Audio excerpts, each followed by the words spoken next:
ಕೃಷ್ಣವು ಬಲಜ್ಞಾನಕಾರ್ಯವು ಕೃಷ್ಣಾರಮಣ ರಾಜ್ಯದವು ಪುಷ್ಣೀತಾಂ ಮಮ ಸದ್ಬುದ್ಧಿಂ ವೃಷ್ಣಿ ವಾಸಿಷ್ಠ ವಂಶಜೌ ಲಸತು ಶ್ರೀಮದಾನಂದ ತೀರ್ಥೇಂದುರ್ನೋ ಹೃದಂಬರೆ ಯದ್ವಚಶ್ಚಂದ್ರಿಕಾ ಸ್ವಾಂತ ಸಂತಾಪಂ ವಿನಿಕೃಂತತಿ ಭವತಿ ಯದನುಭಾವಾತ್ ಏಡಮೂಕೋಪಿ ವಾಗ್ಮಿ ಜಡಮತಿರಪಿ ಜಂತುರ್ಜಾಯತೆ ಪ್ರಾಜ್ಞಮೌಲಿಃ ಸಕಲ ವಚನಚೇತೋ ದೇವತಾ ಭಾರತೀ ಸಾ ಮಮ ವಚಸಿ ನಿಧತ್ತಾಂ ಸನ್ನಿಧಿಂ ಮಾನಸೇ ಚ ಆಪಾದಮೌಲಿಪರ್ಯಂತಂ ಗುರುಣಾಂ ಆಕೃತಿಂ ಸ್ಮರೇತ್ ತೇನ ವಿಘ್ನಾಃ ಪ್ರಣಶ್ಯಂತಿ ಸಿದ್ಧ್ಯಂತಿ ಚ ಮನೋರಥಾಃ ತಪಸ್ವಾಧ್ಯಾಯ ಶುಶ್ರೂಷಾ ಕೃಷ್ಣಪೂಜಾರತಂ ಮುನಿಂ ವಿಶ್ವೇಶಮಿಷ್ಟದಂ ವಂದೇ ಪರಿವ್ರಾಟ್ ಚಕ್ರವರ್ತಿನಂ. ಶ್ರೀಗುರುಭ್ಯೋ ನಮಃ. ನಿಗಮ ಕಲ್ಪತರೋರ್ಗಲಿತಂ ಫಲಂ ಶುಕಮುಖಾದಮೃತದ್ರವ ಸಂಯುತಂ ಪಿಬತ ಭಾಗವತಂ ರಸಮಾಲಯಂ ಮುಹುರಹೋ ರಸಿಕಾ ಭುವಿ ಭಾವುಕಾಃ. ಪರಮಪೂಜ್ಯರಾದ ಭಾವಿ ಪರ್ಯಾಯ ಪೀಠಾಧೀಶರು, ಶೀರೂರು ಮಠಾಧೀಶರು, ಶ್ರೀಮದ್ವಾಮನತೀರ್ಥ ಸತ್ಸಂಪ್ರದಾಯ ಪ್ರವರ್ತಕರೂ ಆಗಿರುವ ಶ್ರೀ ವೇದವರ್ಧನ ತೀರ್ಥ ಶ್ರೀಪಾದರ ಚರಣಕಮಲಗಳಿಗೆ ಭಕ್ತಿ ನಮ್ರ ಸಾಷ್ಟಾಂಗ ಪ್ರಣಾಮಗಳನ್ನು ಸಲ್ಲಿಸಿಕೊಳ್ಳುತ್ತೇನೆ. ಪೂಜ್ಯರ ಉಪಸ್ಥಿತಿಯಲ್ಲಿ ಇವತ್ತು ಉದ್ಧವ ಗೀತೆಯ ಪ್ರವಚನ ಒಂದು ಸ್ವಲ್ಪ ಹೊತ್ತು ನಡೀತಾ ಇದೆ. ಭಗವಂತ ಶ್ರೀಕೃಷ್ಣನ ಬಾಲ್ಯ ಲೀಲೆ ಅಂತ ಹೇಳಿದರೆ ಕೇಳ್ತಾ ಇದ್ದವರಿಗೆ ಎದ್ದು ಹೋಗುವುದಕ್ಕೆ ಸಾಧ್ಯವೇ ಆಗುವುದಿಲ್ಲ. ಆದರೆ ಉದ್ಧವ ಗೀತೆ ಅಂತ ಹೇಳಿದರೆ ಬೇಗ ಎದ್ದು ಹೋಗುವ ಅಂತ ಕಾಣಿಸಬೇಕು. ಕೃಷ್ಣನ ಬಾಲ್ಯ ಲೀಲೆ ಭಾವುಕತೆಗೆ ಬೇಕಾದಂತಹ ವಿಷಯಗಳು, ಭಾವಕ್ಕೆ ಸಂಬಂಧಪಟ್ಟ ವಿಷಯ. ಭಗವಂತ ಭಾವಗ್ರಹಣ ಮಾಡಬೇಕಾದ್ರೆ ಮೊದಲು ನಮ್ಮಲ್ಲಿ ಭಾವ ಇರಬೇಕಲ್ಲ. ಆ ಭಾವವನ್ನು ನಮ್ಮಲ್ಲಿ ತುಂಬಿಸುವಂತಹ ವಿಷಯ ಅದು ಕೃಷ್ಣನ ಬಾಲ್ಯದ್ದಾದರೆ, ಕೃಷ್ಣ ತನ್ನ ಅವತಾರವನ್ನು ಉಪಸಂಹರಿಸುವಂತಹ ಸಂದರ್ಭದಲ್ಲಿ ಹೇಳಿದ ಏನು ಮಾತುಗಳುಂಟು ಉದ್ಧವ ಗೀತೆ, ಅದರಲ್ಲಿ ಭಾವಕ್ಕಿಂತ ಹೆಚ್ಚು ಬುದ್ಧಿರು ಭಾವ ಅಂತ ಎರಡು. ಬುದ್ಧಿಯನ್ನು ಉದ್ಬೋಧನೆಗೊಳಿಸತಕ್ಕಂತಹ ವಿಷಯ ಎರಡೂ ಬೇಕು, ಭಾವ ಬುದ್ಧಿ. ಕೇವಲ ಭಾವುಕತೆ ಕೆಲವು ಸಲ ಮನುಷ್ಯನನ್ನು ಮೋಸ ಮಾಡಿಬಿಡ್ತದೆ. ಕೃಷ್ಣನ ವೇಷ ಹಾಕಿಕೊಂಡು ಬಂದವನನ್ನು ಕೂಡ ಮನೆಯಲ್ಲಿ ಪೂಜೆ ಮಾಡಿದರೆ ಮರುದಿವಸ ಅವನ ಕಂಠದ್ದು ಬಂಗಾರವೂ ಉಳಿಯುವುದು ಕಷ್ಟ. ಮನೆಯಲ್ಲಿ ದೇವರು ಬಂದಿದ್ದಾರೆ ಅಂತ ಭಾವ, ಕೇವಲ ಭಾವ ಏನಿದೆ ಅದರ ಹಿನ್ನೆಲೆಯಲ್ಲಿ ಜ್ಞಾನ ಇಲ್ಲದೆ, ಮಾಹಾತ್ಮ್ಯ ಜ್ಞಾನಪೂರ್ವವಲ್ಲದ ಕೇವಲ ಭಾವೋ ಭಕ್ತಿ ಸಮುದ್ದಿಷ್ಟ, ಆ ಭಾವ ಅದು ಕೆಲವು ಸಲ ಮೋಸ ಮಾಡುವ ಸಾಧ್ಯತೆ ಇದೆ. ಆದ್ದರಿಂದ ಭಾವದ ಹಿನ್ನೆಲೆಯಲ್ಲಿ ಬುದ್ಧಿ ಬೇಕು, ಮಾಹಾತ್ಮ್ಯ ಜ್ಞಾನ ಬೇಕು. ನಮ್ಮ ನಡೆ, ಆಚಾರ, ವಿಚಾರ ಅವುಗಳ ಹಿನ್ನೆಲೆಯಲ್ಲಿ ಅನುಸಂಧಾನಕ್ಕೆ ಸಂಬಂಧಪಟ್ಟ ವಿಷಯಗಳ ಜ್ಞಾನ ಬೇಕು. ಆ ದೃಷ್ಟಿಯಿಂದ ಕೃಷ್ಣನ ಉದ್ಧವ ಗೀತೆ. ಹಾಗಾಗಿ ಮೊದಲು ಭಾವಕ್ಕೆ ಸಂಬಂಧಪಟ್ಟದ್ದು, ಉಪಸಂಹಾರದಲ್ಲಿ ಬುದ್ಧಿಗೆ ಸಂಬಂಧಪಟ್ಟದ್ದು. ಅದರಲ್ಲಿ ಉದ್ಧವ ಗೀತೆಯ 27ನೇ ಅಧ್ಯಾಯದ ಕೊನೆಯ ಒಂದು 6 ಶ್ಲೋಕಗಳು ಇವತ್ತು ಅನುಸಂಧಾನಕ್ಕೆ ಉಳಿದಿರುವಂಥದ್ದು. ಪೂಜೆಯ ವಿಷಯವನ್ನೆಲ್ಲ ನಿನ್ನೆ ನೋಡಿದ್ದೇವೆ. ಪೂಜೆ ಆದ ಮೇಲೆ ಕುಣಿಬೇಕು, ಕೃಷ್ಣನ ಇಂತಹ ಬಾಲ್ಯಲೀಲೆಗಳನ್ನೆಲ್ಲ ನಾಟಕ ಮಾಡಬೇಕು. ಕರ್ಮಾಣಿ ಅಭಿನಯನ್ ಮಮ, ನನ್ನ ಕರ್ಮಗಳನ್ನು ಅಭಿನಯ ಮಾಡಬೇಕು, ನನ್ನ ಕಥೆಯನ್ನು ಕೇಳಬೇಕು, ಕೇಳಿಸಬೇಕು. ಮುಹೂರ್ತ ಕ್ಷಣಿಕೋ ಭವೇತ್, ಒಂದು ಅರ್ಧಷ್ಟು ಹೊತ್ತು ಕಳೆದರೂ ಕೂಡ ಒಂದು ಕ್ಷಣ ಕಳೆಯಿತೋ ಅನ್ನುವ ರೀತಿಯಲ್ಲಿ ನಾವು ಭಗವತ್ಕಥೆಗಳನ್ನೆಲ್ಲ ಶ್ರವಣ ಮಾಡಬೇಕು. ಇಷ್ಟು ವಿಷಯ ಆದ ಮೇಲೆ ಪ್ರಾಕೃತದಿಂದ ಅಂದರೆ ಕನ್ನಡ ಭಾಷೆಯ ಶ್ಲೋಕಗಳನ್ನು ಪದ್ಯಗಳನ್ನು ಹೇಳಿಕೊಂಡು ದೇವರ ಪಾದಕ್ಕೆ ತಲೆ ಇಟ್ಟು ನಮಸ್ಕಾರ ಮಾಡಬೇಕು. ಪಾದಕ್ಕೆ ತಲೆ ಇಟ್ಟು ಅಂದರೆ ನಿನ್ನೆ ನಾನು ಹೇಳಿದೆ, ದೇವರ ಗರ್ಭಗುಡಿಯಲ್ಲಿರುವ ದೇವರ ಪಾದಕ್ಕೆ ತಲೆ ಇಟ್ಟು ತಲೆ ತಾಗಿಸಿ ನಮಸ್ಕಾರ ಅಂತ ಅರ್ಥ ಅಲ್ಲ. ಸಾಷ್ಟಾಂಗ ಅನ್ನುವ ವ್ಯವಸ್ಥೆಯ ಪ್ರಕಾರ 8 ಅಂಗಗಳಲ್ಲಿ ಕಣ್ಣೂ ಸೇರಿದೆ, ತಲೆಯೂ ಸೇರಿದೆ, ಶಿರಸ ದೃಷ್ಟ್ಯ ಅದು 8 ಅಂಗದಲ್ಲಿ ಸೇರಿದೆ. ಆ ಶಿರಸ್ಸು ಭಗವಂತನ ಪಾದಕ್ಕೆ ತಾಗಿದೆ ಅನ್ನುವ ಭಾವದ ಜೊತೆಗೆ ಕಣ್ಣಿನ ಒಳಗೆ ದೇವರ ಆ ಪಾದ, ಸುಂದರವಾದ ಪಾದ, ಕಪಿಲ ದೇವ ಯಾವ ಪಾದವನ್ನು ವರ್ಣನೆ ಮಾಡಿದ್ದಾನೆ, ಧ್ಯಾಯೇ ಚಿರಂ ಭಗವತಶ್ಚರಣಾರವಿಂದಂ ಅಂತ ಯಾವ ಚರಣಾರವಿಂದವನ್ನು ಕೊಂಡಾಡಿದ್ದಾನೆ, ಆ ಚರಣಾರವಿಂದವನ್ನು ಕಣ್ಣಿನಲ್ಲಿ ಒಳಗೆ ಕಾಣುತ್ತಾ ಇದ್ದೇನೆ ಅನ್ನುವ ರೀತಿಯಲ್ಲಿ ಚಕ್ಷುಸ್ಸನ್ನೂ ದೇವರಿಗೆ ಕೊಟ್ಟು ನಮಸ್ಕಾರ ಮಾಡಬೇಕು. ಇಷ್ಟು ದೇವರ ನಮಸ್ಕಾರ ಆದಾಗ ಅಲ್ಲಿಗೆ ಪೂಜೆ ಮುಗಿಯಿತು. ಉದ್ವಾಸಯೇತ್ ಚೇತು ಉದ್ವಾಸ್ಯಂ, ಕೃಷ್ಣ ಹೇಳುವ ಮಾತು ಎಷ್ಟು ಸ್ಪಷ್ಟ. ತತಃಶೇಷಂ ಮಯಾ ದತ್ತಂ ಶಿರಸ್ಯಾಧಾಯ ಸಾದರಂ. ಪೂಜೆಯಲ್ಲಾದ ಮೇಲೆ ಶೇಷವನ್ನು ತಲೆಯಲ್ಲಿ ಇಟ್ಟುಕೊಳ್ಬೇಕು. ಅದು ಕೂಡ ಮಯಾ ದತ್ತಂ, ನಾನು ಕೊಟ್ಟ ಶೇಷವನ್ನು ಶಿರಸ್ಸಿನಲ್ಲಿ ಧಾರಣೆ ಮಾಡು. ಯಜ್ಞದಲ್ಲೂ ಶೇಷಧಾರಣೆ ಅಂತಿದೆ, ಭಗವಂತನ ಪೂಜೆಯಲ್ಲೂ ಶೇಷಧಾರಣೆ ಅಂತಿದೆ. ಪೂಜೆಯಲ್ಲಿ ಶೇಷಧಾರಣೆ ಅಂದರೆ ನೈರ್ಮಾಲ್ಯ ಧಾರಣ ಅನ್ನುವ ಶಬ್ದದಿಂದ ಹೇಳ್ತೇವೆ. ಅದು ಮಯಾ ದತ್ತ ಅನ್ನೋದಕ್ಕೆ ಒಬ್ಬರು ಸುಂದರವಾದ ವ್ಯಾಖ್ಯಾನ ಮಾಡಿದ್ದಾರೆ. ದೇವರ ಪೂಜೆ ಮಾಡಿದ ಮೇಲೆ ದೇವರು ಕೊಟ್ಟ ಪ್ರಸಾದವನ್ನು ತಲೆ ಮೇಲೆ ಇಟ್ಟುಕೊಳ್ಬೇಕು ಅಂತ. ನಮ್ಮಲ್ಲೆಲ್ಲ ದೇವರು ಕೊಡುವ ಪ್ರಸಾದ ಇಲ್ಲ, ದೇವರ ಪೂಜೆ ಮಾಡಿದವರು ಪ್ರಸಾದ ಕೊಡುವುದು. ದೇವರ ಪೂಜೆ ಮಾಡಿದವರನ್ನು ಕೂಡ ಒಂದು ಕಾಲದಲ್ಲಿ ದೇವರು ಅಂತಲೇ ಕರಿತಾ ಇತ್ತು. ಇವತ್ತು ಹಳ್ಳಿಯಲ್ಲಿ ದೇವಸ್ಥಾನದಲ್ಲಿ ಪೂಜೆ ಮಾಡುವವರನ್ನು ಕೆಲವರನ್ನು ಬುದ್ಧಿ ಅಂತ ಕರೀತಾರೆ. ಏನು ಬುದ್ಧಿ, ಹೇಗಿದ್ದೀರಿ ಅಂತ ಬುದ್ಧಿ ಅಂತ ಕರೆಯುವ ಕ್ರಮ ಇದೆ, ದೇವರು ಅಂತ ಕರೆಯುವ ಕ್ರಮ ಇದೆ. ಇವತ್ತು ನಮ್ಮ ಊರಿಗೆ ದೇವರು ಬರ್ತಾರೆ ಅಂದರೆ, ಉಡುಪಿಯಲ್ಲಿ ಶ್ರೀಕೃಷ್ಣನನ್ನು ಆರಾಧನೆ ಮಾಡುವ ಸ್ವಾಮಿಗಳು ಬರ್ತಾರೆ ಅಂತ ಆದರೆ ಊರಿನ ಹಳ್ಳಿಯವರು ಮಾತಾಡಿಕೊಳ್ಳುವುದು ಹೇಗೆ ಅಂದರೆ, ಇವತ್ತು ದೇವರು ಬರ್ತಾ ಇದ್ದಾರೆ ಅಂತ. ಅದು ಊರಿಗೆ ದೇವರು ಬರ್ತಾರೆ ಅಂತ ಹೇಳಿದ್ರಿಂದ ಸಂತೋಷ. ಕೆಲವರು ನಮ್ಮ ಮೈ ಮೇಲೆ ದೇವರು ಬರ್ತಾರೆ ಅಂದರೆ ಹೆದರಿಕೆ ಆಗ್ತದೆ. ದೇವರು ಅಂತೇಳಿ ಗುರುಗಳನ್ನು, ಭಗವಂತನನ್ನು ಆರಾಧನೆ ಮಾಡ್ತಕ್ಕಂಥ ಗುರುಗಳನ್ನು ದೇವರು ಅನ್ನುವ ಶಬ್ದದಿಂದ ವ್ಯವಹಾರ ಮಾಡುವಂಥದ್ದು ಇವತ್ತು ಹಳ್ಳಿಯಲ್ಲಿದೆ. ಆದ್ರಿಂದ ದೇವರು ಕೊಟ್ಟಂತಹ ಪ್ರಸಾದ ತಗೊಳ್ಬೇಕು ಅಂದರೆ ಅರ್ಚಕರು ಕೊಟ್ಟ ಪ್ರಸಾದ ತಗೊಳ್ಳುವುದು ಅಂತ ಅರ್ಥ ಆಗ್ತದೆ. ಆದರೆ ಇಲ್ಲಿ ದೇವರು ಕೊಟ್ಟ ಪ್ರಸಾದ ಅಂತ ಹೇಳುವುದಿಲ್ಲ. ಮಯಾ ದತ್ತಂ ಶೇಷಂ ತತಃ ಶಿರಸಿ ಆದಾಯ. ನಾನು ಕೊಟ್ಟ, ಕೃಷ್ಣ ಹೇಳುವುದು, ನಾನು ಕೊಟ್ಟ, ನನ್ನನ್ನು ಇಷ್ಟು ಹೊತ್ತು ಪೂಜೆ ಮಾಡಿದಿ, ನಾನು ಕೊಟ್ಟ ಪ್ರಸಾದವನ್ನು ಶಿರಸ್ಸಿನಲ್ಲಿ ಧಾರಣೆ ಮಾಡು ಅಂತ. ಇದಕ್ಕೆ ಒಬ್ಬರು ವ್ಯಾಖ್ಯಾನಕಾರರು ತುಂಬ ಚಂದ ಹೇಳಿದರು. ದೇವರಿಗೆ ನಾವು ಪುಷ್ಪ ಅರ್ಚನೆ ಮಾಡಿರ್ತೇವೆ, ಅರ್ಚನೆ ಮಾಡಿದ ಕೆಲವು ಪುಷ್ಪ ತಲೆಯಲ್ಲಿ ಇಟ್ಟಿರ್ತೇವೆ, ಕೆಲವು ಕಂಠಕ್ಕೆ ಹಾಕಿರ್ತೇವೆ ದೇವರ ಪ್ರತಿಮೆಯಲ್ಲಿ, ಕೆಲವನ್ನು ಪೀಠದಲ್ಲಿ ಇಟ್ಟಿರ್ತೇವೆ. ಪೂಜೆ ಮಾಡಿ ನಮಸ್ಕಾರ ಮಾಡಿದಾಗ ದೇವರು ಪುಷ್ಪ ಬೀಳಿಸ್ತಾರಂತೆ, ಅದು ದೇವರು ಕೊಟ್ಟ ಪುಷ್ಪ ಅಂತೆ. ಅಂದ್ರೆ ನೈರ್ಮಾಲ್ಯದ ಪುಷ್ಪ ದೇವರಿಂದ ಬೀಳ್ತದೆ ಅಂತ. ನಾವು ಪೂಜೆ ಸರಿ, ಇಲ್ಲಿ ಹೋದ್ರೆ ನಾವು ಬಿದ್ದದ್ದೇ ಬಂತು.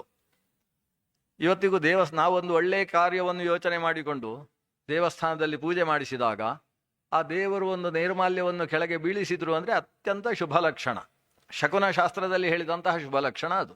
ಅದರಲ್ಲೂ ವ್ಯತ್ಯಾಸ ಇದೆ, ಯಾವ ಭಾಗದಲ್ಲಿ ದೇವರು ಪುಷ್ಪ ಬೀಳಿಸಿದ್ರು ಅನ್ನುವುದಕ್ಕೂ ಸ್ವಲ್ಪ ಲಕ್ಷಣ ವಿಶೇಷ ಇದೆ.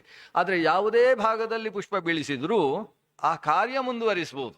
ಅದರಲ್ಲಿ ಎಷ್ಟು ಫಲ ಸಿಗ್ತದೆ, ಅದು ಬಲಭಾಗದಲ್ಲಿ ಬಿತ್ತೋ ಎಡಭಾಗದಲ್ಲಿ ಬಿತ್ತೋ ದೇವರ ಮುಂಭಾಗದಲ್ಲೇ ಬಿತ್ತೋ ಅದಕ್ಕೆ ಫಲದಲ್ಲಿ ಏನಾದರೂ ಹೆಚ್ಚು ಕಡಿಮೆ ಇರಬಹುದು, ಆದರೆ ನೀವು ಮುಂದುವರಿಸಬಹುದು ಅನ್ನುವುದಕ್ಕೆ ಅದು ಸೂಚಕವಾಗ್ತದೆ ಅಂತ. ಹೀಗೆ ನಂಬಿಕೆ ಮತ್ತು ಶಾಸ್ತ್ರ ಎರಡೂ ಕೂಡ ಇದೆ.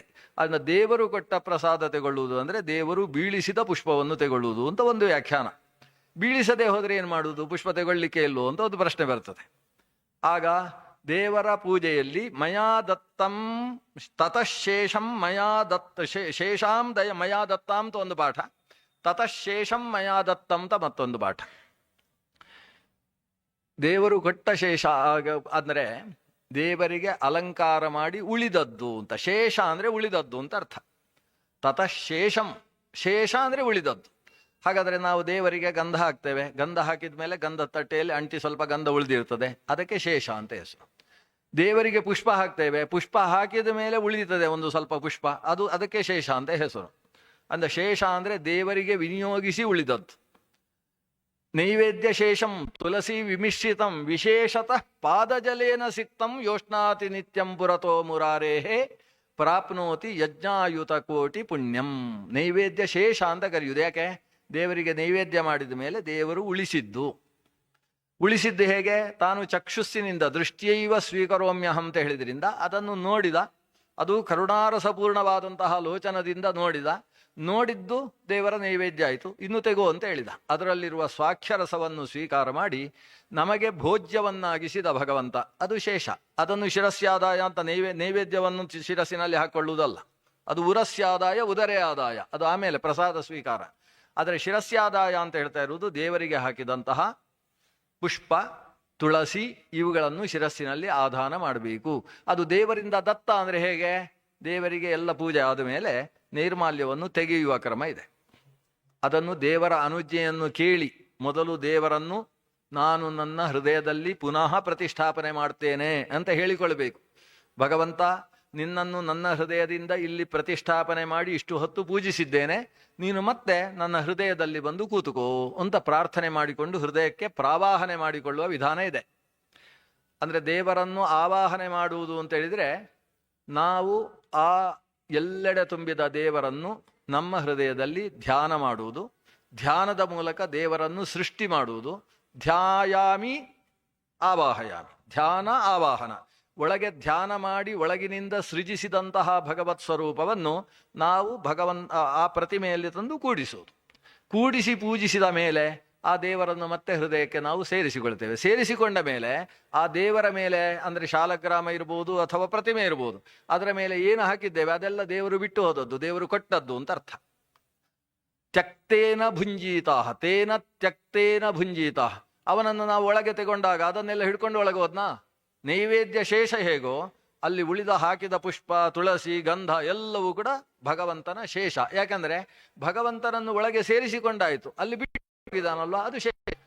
ಇಲ್ಲ ನಿಮಗೆ ಚೂರು ಕೊಡಬಾರ್ದು ಅಂತಿದ್ರೆ ಏನಾಗ್ತಿತ್ತು ಗೊತ್ತೋ? ಒಂದು ಕಥೆ ಬರ್ತದೆ ಕೃಷ್ಣನ ಕಥೆಯಲ್ಲಿ. ಕೃಷ್ಣವನ್ನು ಪ್ರಕ್ಷಾಳನೆ ಮುಂದೆ ಹೋದರೆ ಅಲ್ಲಿ ಒಂದು ಬೊಟ್ಟು ನೀರಿಲ್ಲಂತೆ ನೆಲದಲ್ಲಿ. ಇದಕ್ಕೆ ಎರಡು ಕಾರಣ. ಅಲ್ಲಿ ಬಂದಂಥ ಋಷಿಮುನಿಗಳೆಲ್ಲ ಆ ಪಾದದ ನೀರನ್ನೆಲ್ಲ ತಲೆಗೆ ಹಾಕಿಕೊಂಡು ನಾನು ಸ್ವಲ್ಪ ಒರೆಸಿ ನೆಲದಲ್ಲಿ ನೀರಿಲ್ಲ. ಇದಕ್ಕೆ ಏನಾಯಿತು, ಆ ಭೂದೇವಿಗೆ ಒಂದು ರೀತಿ ಅಸೂಯೆ ಹುಟ್ಟಿತಂತೆ. ಈ ದೇವರ ಪಾದ ಜಲ ನನ್ಗೂ ಸ್ವಲ್ಪ ತಲೆಗೆ ಹಾಕೊಳ್ಳಿಕ್ಕೆ ಉಳಿಸುವುದಿಲ್ಲ, ಇವರು ಒರೆಸಿ ತೆಗಿತಾರಲ್ವಾ ಅಂತ ಭೂದೇವಿಗೆ ಅನಿಸಿತಂತೆ.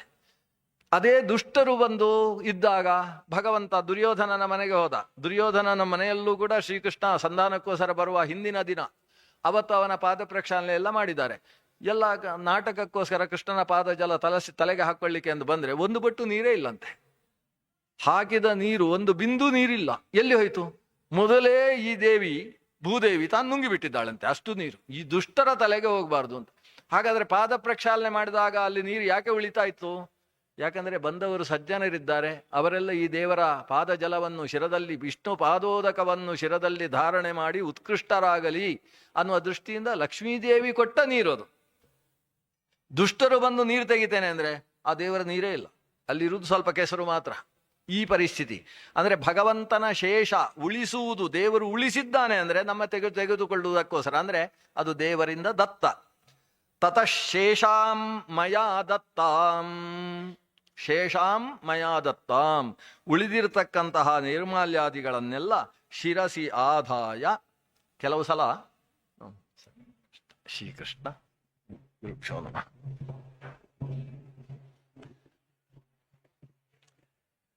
ಆ ಶೇಷವನ್ನು ಶಿರಸಿ ಆದಾಯ ಸಾದರಂ, ಆದರ ಪುರಸ್ಸರವಾಗಿ ಶಿರಸ್ಸಿನಲ್ಲಿ ಧಾರಣೆ ಮಾಡಿಕೊಳ್ಳಬೇಕು. ಆದರಪೂರ್ವಕವಾಗಿ ಅನ್ನೋದು ಬಹಳ ಮುಖ್ಯ. ಇಲ್ಲದೆ ಹೋದರೆ ನಾವು ಶಿರಸ್ಸಿನಲ್ಲಿ ಹಾಕ್ಕೊಳ್ತೇವೆ, ಆಮೇಲೆ ಎದ್ದು ಆ ಕಡೆ ಹೋಗುವಾಗ ನೆಲಕ್ಕೆ ಬೀಳ್ತದೆ. ನೆಲಕ್ಕೆ ಬಿದ್ದಾಗ ಅದರ ಮೇಲೆ ಕಾಲಿಚ್ಚುಕೊಂಡು ಒಂದು ಸಲ ತಿರುಗಿಸಿಕೊಂಡು ಮುಂದಕ್ಕೆ ಹೋಗ್ತಾನೆ ಅಂತಾದರೆ ಅದು ಸರಿಯಾದ ಕ್ರಮ ಅಲ್ಲ. ಅದಕ್ಕೋಸ್ಕರ ಏನು, ತಲೆಯಲ್ಲಿ ಉಳಿಯುವ ಹಾಗೆ ಜುಟ್ಟಿದ್ರೆ ತಲೆಗೆ ಜುಟ್ಟಿಗೆ ಸೇರಿಸಿಕೊಳ್ಬೋದು. ಅದು ಇಲ್ಲ ಅಂತ ಹೇಳಿದ್ರೆ ಅದನ್ನು ಎತ್ತಿ ತಲೆಗೆ ಹೀಗೆ ಇಟ್ಟುಕೊಂಡು ಅದರ ಸತ್ವ ನನ್ನ ಬ್ರಹ್ಮರಂಧ್ರದ ಮೂಲಕ ಒಳಗೆ ಹೋಗ್ತದೆ ಅಂತ ತೀರ್ಮಾನಿಸಿ ಆಮೇಲೆ ಅದನ್ನು ಒಂದು ಸಲ ಆಘ್ರಾಣನೆ ಮಾಡಿ ನೈರ್ಮಾಲ್ಯದ ಬುಟ್ಟಿಗೆ ಹಾಕೋದು. ಅದನ್ನು ಬಿಟ್ಟುಕೊಂಡು ಆ ಕಡೆ ಎಲ್ಲ ಹೋಗುವಾಗ ನೆಲದಲ್ಲಿ ಬಿದ್ದು ಇನ್ನೊಬ್ಬರ ಪಾದಕ್ಕೆ ಸಿಗುವ ಹಾಗೆ ಎಲ್ಲ ಮಾಡಬಾರ್ದು. ದೇವರ ಪುಷ್ಪಗಳನ್ನು ಧರಿಸುವಾಗ ಈ ಬಗ್ಗೆ ಸ್ವಲ್ಪ ಎಚ್ಚರ ಬೇಕಾಗ್ತದೆ. ಇದರಿಂದ ಒಂದು ಸಮಾಜವು ಒಳ್ಳೆ, ಕೆಲವು ಸಲ ತುಂಬ ಪುಷ್ಪ ಇಟ್ಟುಕೊಂಡು ಬಂದವರು ಕೂತ ಜಾಗ ನೋಡಿದರೆ ಗಲೀಜಿರ್ತದೆ. ತಲೆಯಲ್ಲಿದ್ದ ಪುಷ್ಪ ಎಲ್ಲ ಜಾರಿ ಜಾರಿ ಅಲ್ಲೆಲ್ಲ ಬಿದ್ದಿರ್ತದೆ. ಬಿದ್ದು 5 ನಿಮಿಷಕ್ಕೆ ಅದು ಒಣಗ್ತದೆ. ಒಣಗಿದ ಮೇಲೆ ಕಸ ಅದು. ತಲೆಯಲ್ಲಿದ್ದಾಗ ಚಂದ, ಕೆಳಗೆ ಬಿದ್ದ ಮೇಲೆ ಅದು ಕಸ. ಹಾಗಾಗಬಾರ್ದಲ್ವಾ? ಅದು ಗಟ್ಟಿಯಾಗಿರುವ ಪುಷ್ಪವನ್ನೇ ಇಟ್ಟುಕೊಳ್ಬೇಕು. ಅದು ಬೀಳಲಿಕ್ಕೆ ಶುರುವಾಯಿತು ಅಂದರೆ ಅದನ್ನು ತೆಗೆದು ತೊಟ್ಟಿಗೆ ಹಾಕಬೇಕು. ಅಲ್ಲ, ದೇವರ ನೈವೇದ್ಯ ನೈರ್ಮಾಲ್ಯವನ್ನು ನಾವು ಎಲ್ಲೆಲ್ಲೋ ತೊಟ್ಟಿಯಲ್ಲಿ ಹಾಕುವುದು ಅಂದರೆ ಏನರ್ಥ? ನಮ್ಮ ಶಿರಸ್ಸಿನಲ್ಲಿ ಧಾರಣೆ ಮಾಡಿದ ಮೇಲೆ, ಅದರ ಆಘ್ರಾಣನೆ ಮಾಡಿದ ಮೇಲೆ ಅದು ನಮ್ಮ ಶೇಷ. ಅಲ್ಲಿಯ ತನಕ ಅದು ದೇವಶೇಷ. ನಾವು ಶಿರಸ್ಸಿನಲ್ಲಿಟ್ಟು ನಾವೊಮ್ಮೆ ಆಘ್ರಾಣನೆ ಮಾಡಿದ ಮೇಲೆ ಅದು ನಮ್ಮ ಶೇಷ. ಆಮೇಲೆ ಅದು ಎಲ್ಲಿ ಬೇಕಾದರೂ ಹೋಗ್ಬೋದು. ಒಂದು ತುಳಸಿ ಗಿಡದ ಬುಡಕ್ಕೆ, ತುಳಸಿ ಗಿಡದ ಬುಡ ಅಲ್ಲ, ಪುಷ್ಪ ಗಿಡದ ಬುಡಕ್ಕೆ ಗೊಬ್ಬರದ ರೂಪದಲ್ಲೂ ಹೋಗ್ಬೋದು. ಅದು ಎಲ್ಲಿ ಬೇಕಾದರೂ ಉಪಯೋಗಿಸ್ಬೋದು. ಆದರೆ ನಾವೆಲ್ಲ ಅನ್ನ ತಿಂದು ಹಾಕಿದ ಮುಸುರೆ ಜಾಗ ಅಥವಾ ಎಂಜಲು ಜಾಗದಲ್ಲಿ ಹೋಗಿ ದೇವರ ನೈರ್ಮಾಲ್ಯವನ್ನು ಹಾಕುವುದು ತಪ್ಪು. ಆದರೆ ಶಿರಸ್ಸಿನಲ್ಲಿದ್ದಂತಹ ಪುಷ್ಪ ಎಲ್ಲಿ ಹೋದರೂ ತೊಂದರೆ ಇಲ್ಲ, ಅದಕ್ಕೆ ಅಂಥ ಮಹತ್ವ ಇಲ್ಲ. ಮನುಷ್ಯನ ಶೇಷಕ್ಕೆ ಬೆವರಿದ್ದ ಹಾಗೆ, ಬೇವರೆಲ್ಲ ತೆಗೆದು ಭಾರಿ ಜಾಗೃತಿಯಾಗಿ ತುಳಸಿ ಗಿಡಕ್ಕೆ ಹಾಕ್ಲಿಕ್ಕೆ ಉಂಟ, ಅದು ಎಲ್ಲಿ ಬೇಕಾದರೂ ಹೋಗ್ಬೋದು. ಹಾಗೆ ನಾವೊಮ್ಮೆ ಧಾರಣೆ ಮಾಡಿದ ಮೇಲೆ ಅದು ಎಲ್ಲಿ ಬೇಕಾದರೂ ಹೋಗ್ಬೋದು. ತತಃ ಶೇಷಾಂ ಮಯಾ ದತ್ತಾಂ ಶಿರಸ್ಯಾಧಾಯ ಸಾದರಂ ಉದ್ವಾಸಯೇತ್ ಚೇತ್ ಉದ್ವಾಸ್ಯಂ. ದೇವರನ್ನು ಉದ್ವಾಸನೆ ಮಾಡಬೇಕು. ಯಾವಾಗ? ಅವನು ಉದ್ವಾಸಯೇತ್ ಚೇತ್ ಉದ್ವಾಸ್ಯಂ, ಅವನು ಉದ್ವಾಸ್ಯ ಹೌದಾದರೆ ಉದ್ವಾಸನೆ ಮಾಡು. ಇದೇನು ಉದ್ವಾಸ್ಯ ಹೌದಾದರೆ ಉದ್ವಾಸನೆ ಮಾಡಬೇಕಂದ್ರೇನು? ಉದ್ವಾಸನೆ ಅಂದ್ರೇನು? ತೆಗೆದು ಮತ್ತೆ ನಮ್ಮ ಒಳಗೆ ಹಾಕಿಕೊಳ್ಳೋದು. ಇಲ್ಲ ಸೂರ್ಯಮಂಡಲದಿಂದ ಆವಾಹನೆ ಮಾಡಿದರೆ ಭಗವಂತಂ ಅರ್ಚಾಯಾಂ ಪೂಜಿತಂ ಸೂರ್ಯಮಂಡಲೇ ಏವ ಪ್ರಾವಾಹಯಾಮಿ ಅಂತ ಸೂರ್ಯಮಂಡಲಕ್ಕೆ ಮತ್ತೆ ಆತನನ್ನು ಕಳಿಸುವಂಥದ್ದು. ಇದು ಉದ್ವಾಸ್ಯ ಹೌದಾದರೆ ಉದ್ವಾಸನೆ ಮಾಡಬೇಕು. ಇದರಲ್ಲಿ ಒಂದು ಸ್ವಾರಸ್ಯ ಇದೆ. ಕೆಲವೊಂದು ಕಡೆಯಲ್ಲಿ ಆವಾಹನೆ ಇಲ್ಲ, ಪೂಜೆ ಮಾತ್ರ, ಆಮೇಲೆ ಉದ್ವಾಸನೆಯೂ ಇಲ್ಲ. ಶಾಲಗ್ರಾಮ ಯಾವುದು ನಿತ್ಯ ಸನ್ನಿಹಿತವಾದಂತಹ ಪ್ರತೀಕಗಳುಂಟೋ, ನಿತ್ಯ ಸನ್ನಿಹಿತವಾದದ್ದು ಅಷ್ಟೌಮೇ ಮೂರ್ತಯಸ್ಸಂತಿ ಸ್ವಯಂ ವ್ಯಕ್ತಾ ಮಹೀತಲೆ ಅಂತ ಭಗವಂತನೇ ಹೇಳಿಕೊಳ್ತಾನೆ ಪಂಚರಾತ್ರದಲ್ಲಿ. 8 ಮೂರ್ತಿಗಳುಂಟು ನಂದು, ಅದು ಸ್ವಯಂ ವ್ಯಕ್ತ. ಸ್ವಯಂ ವ್ಯಕ್ತ ಅಂದರೆ ಅದು ಬದರಿ ಕ್ಷೇತ್ರದಲ್ಲಿರುವ ಭಗವಂತನ ರೂಪವೂ ಕೂಡ ಸ್ವಯಂ ವ್ಯಕ್ತ.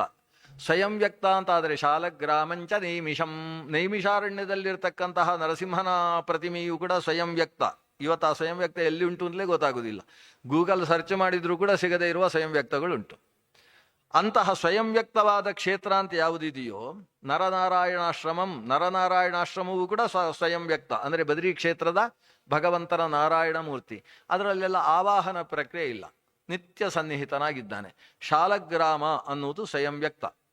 ಆದ್ದರಿಂದ ಅಲ್ಲಿ ಆವಾಹನೆ ಮತ್ತು ವಿಸರ್ಜನೆ ಅನ್ನುವುದಿಲ್ಲ. ಎಲ್ಲಿ ವಿಸರ್ಜ್ಯವೋ ಅಂಥಲ್ಲಿ ಮಾತ್ರ ಉದ್ವಾಸ್ಯ ಭಗವಂತ. ಪ್ರತಿಮೆಯಲ್ಲಿ ಆಗುವಾಗ ನಾವು ದೇವರನ್ನು ಆವಾಹನೆ ಮಾಡ್ತೇವೆ, ಅಲ್ಲಿ ತತ್ವನ್ಯಾಸ ಮಾತೃಕಾನ್ಯಾಸಗಳನ್ನು ಮಾಡ್ತೇವೆ. ಯಾವುದು ಮೂಲ ಮಂತ್ರದಿಂದ ಆವಾಹನೆ ಮಾಡಿದ್ದೇವೋ ಆ ಮೂಲ ಮಂತ್ರದ ಅಕ್ಷರನ್ಯಾಸವನ್ನು ಆ ಪ್ರತಿಮೆಯಲ್ಲಿ ಮಾಡ್ತೇವೆ.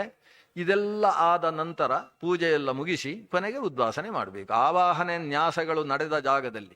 ಎಲ್ಲಿ ಆವಾಹನೆ ಇಲ್ಲ ಅಲ್ಲಿ ನ್ಯಾಸ ಮಾತ್ರ. ಶಾಲಗ್ರಾಮಾದಿಗಳಲ್ಲಿ ನ್ಯಾಸ ಮಾತ್ರ, ಆವಾಹನೆ ಇಲ್ಲ. ಹಾಗಾಗಿ ಉದ್ವಾಸಯೇತ್ ಚೇತ್ ಉದ್ವಾಸ್ಯಂ ಜ್ಯೋತಿಷಿ ತತ್ಪುನಃ. ಇಲ್ಲಿಯ ತನಕ ಪೂಜಿಸಲ್ಪಟ್ಟ ಭಗವಂತನನ್ನು ಉದ್ವಾಸನೆ ಮಾಡುವುದು ಹೇಗೆ, ಅವನನ್ನು ಕಳಿಸುವ ಬಗೆ ಹೇಗೆ? ಅದೊಂದು ಜ್ಯೋತಿಸ್ಸು. ದೇವರು ಅಂತ ಹೇಳಿದರೆ ಪ್ರಪಂಚವನ್ನೇ ಬೆಳಗತಕ್ಕಂತಹ ಒಂದು ಜ್ಯೋತಿಸ್ಸು, ಒಂದು ಬೆಳಕು. ಬೆಳಕನ್ನು ಬೆಳಕಿನಲ್ಲಿ ಸೇರಿಸುವ ಹಾಗೆ. ಒಂದು ದೀಪ ಆರತಿ ಮಾಡಿದ ಮೇಲೆ ಆ ದೀಪವನ್ನು ಮುಗಿಸಬೇಕು ಅಂದರೆ ಹೇಗೆ? ಮತ್ತೊಂದು ದೀಪಕ್ಕೆ ಹೀಗೆ ಮುಟ್ಟಿಸಿ ಎಣ್ಣೆಗೆ ತಾಗಿಸಿದ್ರೆ ಆಯ್ತು, ಅದು ಹೋಯ್ತಲ್ವ. ಜ್ಯೋತಿಷನ್ನು ಜ್ಯೋತಿಷಲ್ಲಿ ಸೇರಿಸುವ ಹಾಗೆ ಭಗವಂತನ ಸ್ವರೂಪವನ್ನು ಭಗವಂತನ ಸ್ವರೂಪದಲ್ಲೇ ಸೇರಿಸುವುದು. ಇಲ್ಲಿಂದ ತೆಗೆದ ಭಗವದ್ ರೂಪವನ್ನು ಹೃದಯದಲ್ಲಿರತಕ್ಕಂಥ ಭಗವದ್ ರೂಪದಲ್ಲೇ ಸೇರಿಸುವುದು. ಸೂರ್ಯಮಂಡಲ ಮಧ್ಯವರ್ತಿಯಾದಂತಹ ನಾರಾಯಣನನ್ನು ಇಲ್ಲಿ ಆವಾಹನೆ ಮಾಡಿ ಆವಾಹಿತನಾದ ಭಗವಂತನನ್ನು ಮತ್ತೆ ಸೂರ್ಯಮಂಡಲ ಮಧ್ಯವರ್ತಿಯಾದ ನಾರಾಯಣನಲ್ಲಿ ಸೇರಿಸುವುದು. ಕೆಲವರಿಗೆ ಪ್ರಾವಾಹನೆಯ ಬಗ್ಗೆ ಒಂದು ಸ್ವಲ್ಪ ತಪ್ಪು ಕಲ್ಪನೆ ಇದೆ. ಏನು ಕಲ್ಪನೆ ಇದೆ ಅಂದರೆ, ನಾನು ನನ್ನ ಹೃದಯದಲ್ಲಿದ್ದ ದೇವರನ್ನು ಪ್ರತಿಮೆಯಲ್ಲಿ ಆವಾಹನೆ ಮಾಡಿ ಆಗಿದೆ. ಹೃದಯದಲ್ಲಿ ಯಾರಿದ್ದಾರೆ? ಖಾಲಿ. ಯಾಕೆ ಖಾಲಿ ಅಂದರೆ ದೇವರನ್ನು ಪ್ರತಿಮೆಯಲ್ಲಿ ಇಟ್ಟಾಗಿದೆ. ಈಗ ನನ್ನ ಹೃದಯ ಅದು ದೇವರಿಲ್ಲದೆ ಇದ್ದ ರಥ ಇದ್ದ ಹಾಗೆ, ಇಲ್ಲಿ ಖಾಲಿ. ಅಲ್ಲೆಲ್ಲ ಪೂಜೆ ಮಾಡಿದ ಮೇಲೆ ಮತ್ತೆ ದೇವರನ್ನು ಹೃದಯದಲ್ಲಿ ಹಾಕೊಂಡ ಮೇಲೆ ಹೃದಯದಲ್ಲಿ ದೇವರು ಇರ್ತಾರೆ. ಎಷ್ಟೊತ್ತು ಇರ್ತಾರೆ? ಧ್ಯಾನ ಮಾಡುವಷ್ಟೊತ್ತು, ಆಮೇಲೆ ಹಾರಿ ಹೋಗ್ತಾ ಇರ್ತಾರೆ, ಒಳಗಿರೋಲ್ಲ ಅಂತ ಹೀಗೆ ಭಾವನೆ. ಹಾಗಲ್ಲ. ನಾವು ಇಲ್ಲಿ ದೇವರನ್ನು ಆವಾಹನೆ ಮಾಡಿದ ಮೇಲೆಯೂ ಅಲ್ಲಿ ದೇವರಿದ್ದಾರೆ. ದೇವರಿದ್ದೇನು ಮಾಡ್ತಾರೆ? ಪೂಜೆ ಮಾಡ್ತಾರೆ. ಅಲ್ಲಿದ್ದುಕೊಂಡು ಪೂಜೆ ಮಾಡ್ತಾರೆ ದೇವರು. ಪ್ರತಿಮೆಯಲ್ಲಿದ್ದುಕೊಂಡು ಪೂಜೆ ತೆಗೊಳ್ತಾರೆ. ಅಲ್ಲಿ ಪೂಜ್ಯ, ಇಲ್ಲಿ ಪೂಜಕ. ಕೆಲವರು ಪೂಜ್ಯ ಅಂದರೆ 0 ಅಂತ ಹೇಳ್ತಾರೆ. ಪೂಜ್ಯ ಎಲ್ಲ 0 ಅನ್ನೋ ಅರ್ಥದಲ್ಲಿ. 0 ಅಲ್ಲ, ಅದು ಶೂನ್ಯ ಅನ್ನುವುದೇ ಶೂನ್ಯ ಅಂತಾಗಿ ಆಮೇಲೆ 0 ಅಂತ ಆಗಿದೆ. ಸಂಸ್ಕೃತದ ಶೂನ್ಯ ಶಬ್ದವೇ ಅಲ್ಲಿ ಬಂದದ್ದು. ಶೂನ್ಯ ಅನ್ನುವ ಶಬ್ದ ವಿಷ್ಣು ಸಹಸ್ರನಾಮದಲ್ಲಿ ಬರುವ ಭಗವಂತನ ಹೆಸರು. ಶೂನ್ಯ ಅನ್ನುವುದಕ್ಕೆ ಏನರ್ಥ? 360 ಡಿಗ್ರಿ ಅಂತ ಅರ್ಥ. 360. ಪೂರ್ಣಂ ಅದಹ ಪೂರ್ಣಮಿದಂ ಪೂರ್ಣಾತ್ ಪೂರ್ಣಮುದಚ್ಯತೆ. ಅದು ಪೂರ್ಣದಿಂದ ಪೂರ್ಣ ಸೇರಿದೆ. ಪೂರ್ಣಸ್ಯ ಪೂರ್ಣಮಾದಾಯ ಪೂರ್ಣಮೇವ ಅವಶಿಷ್ಯತೆ.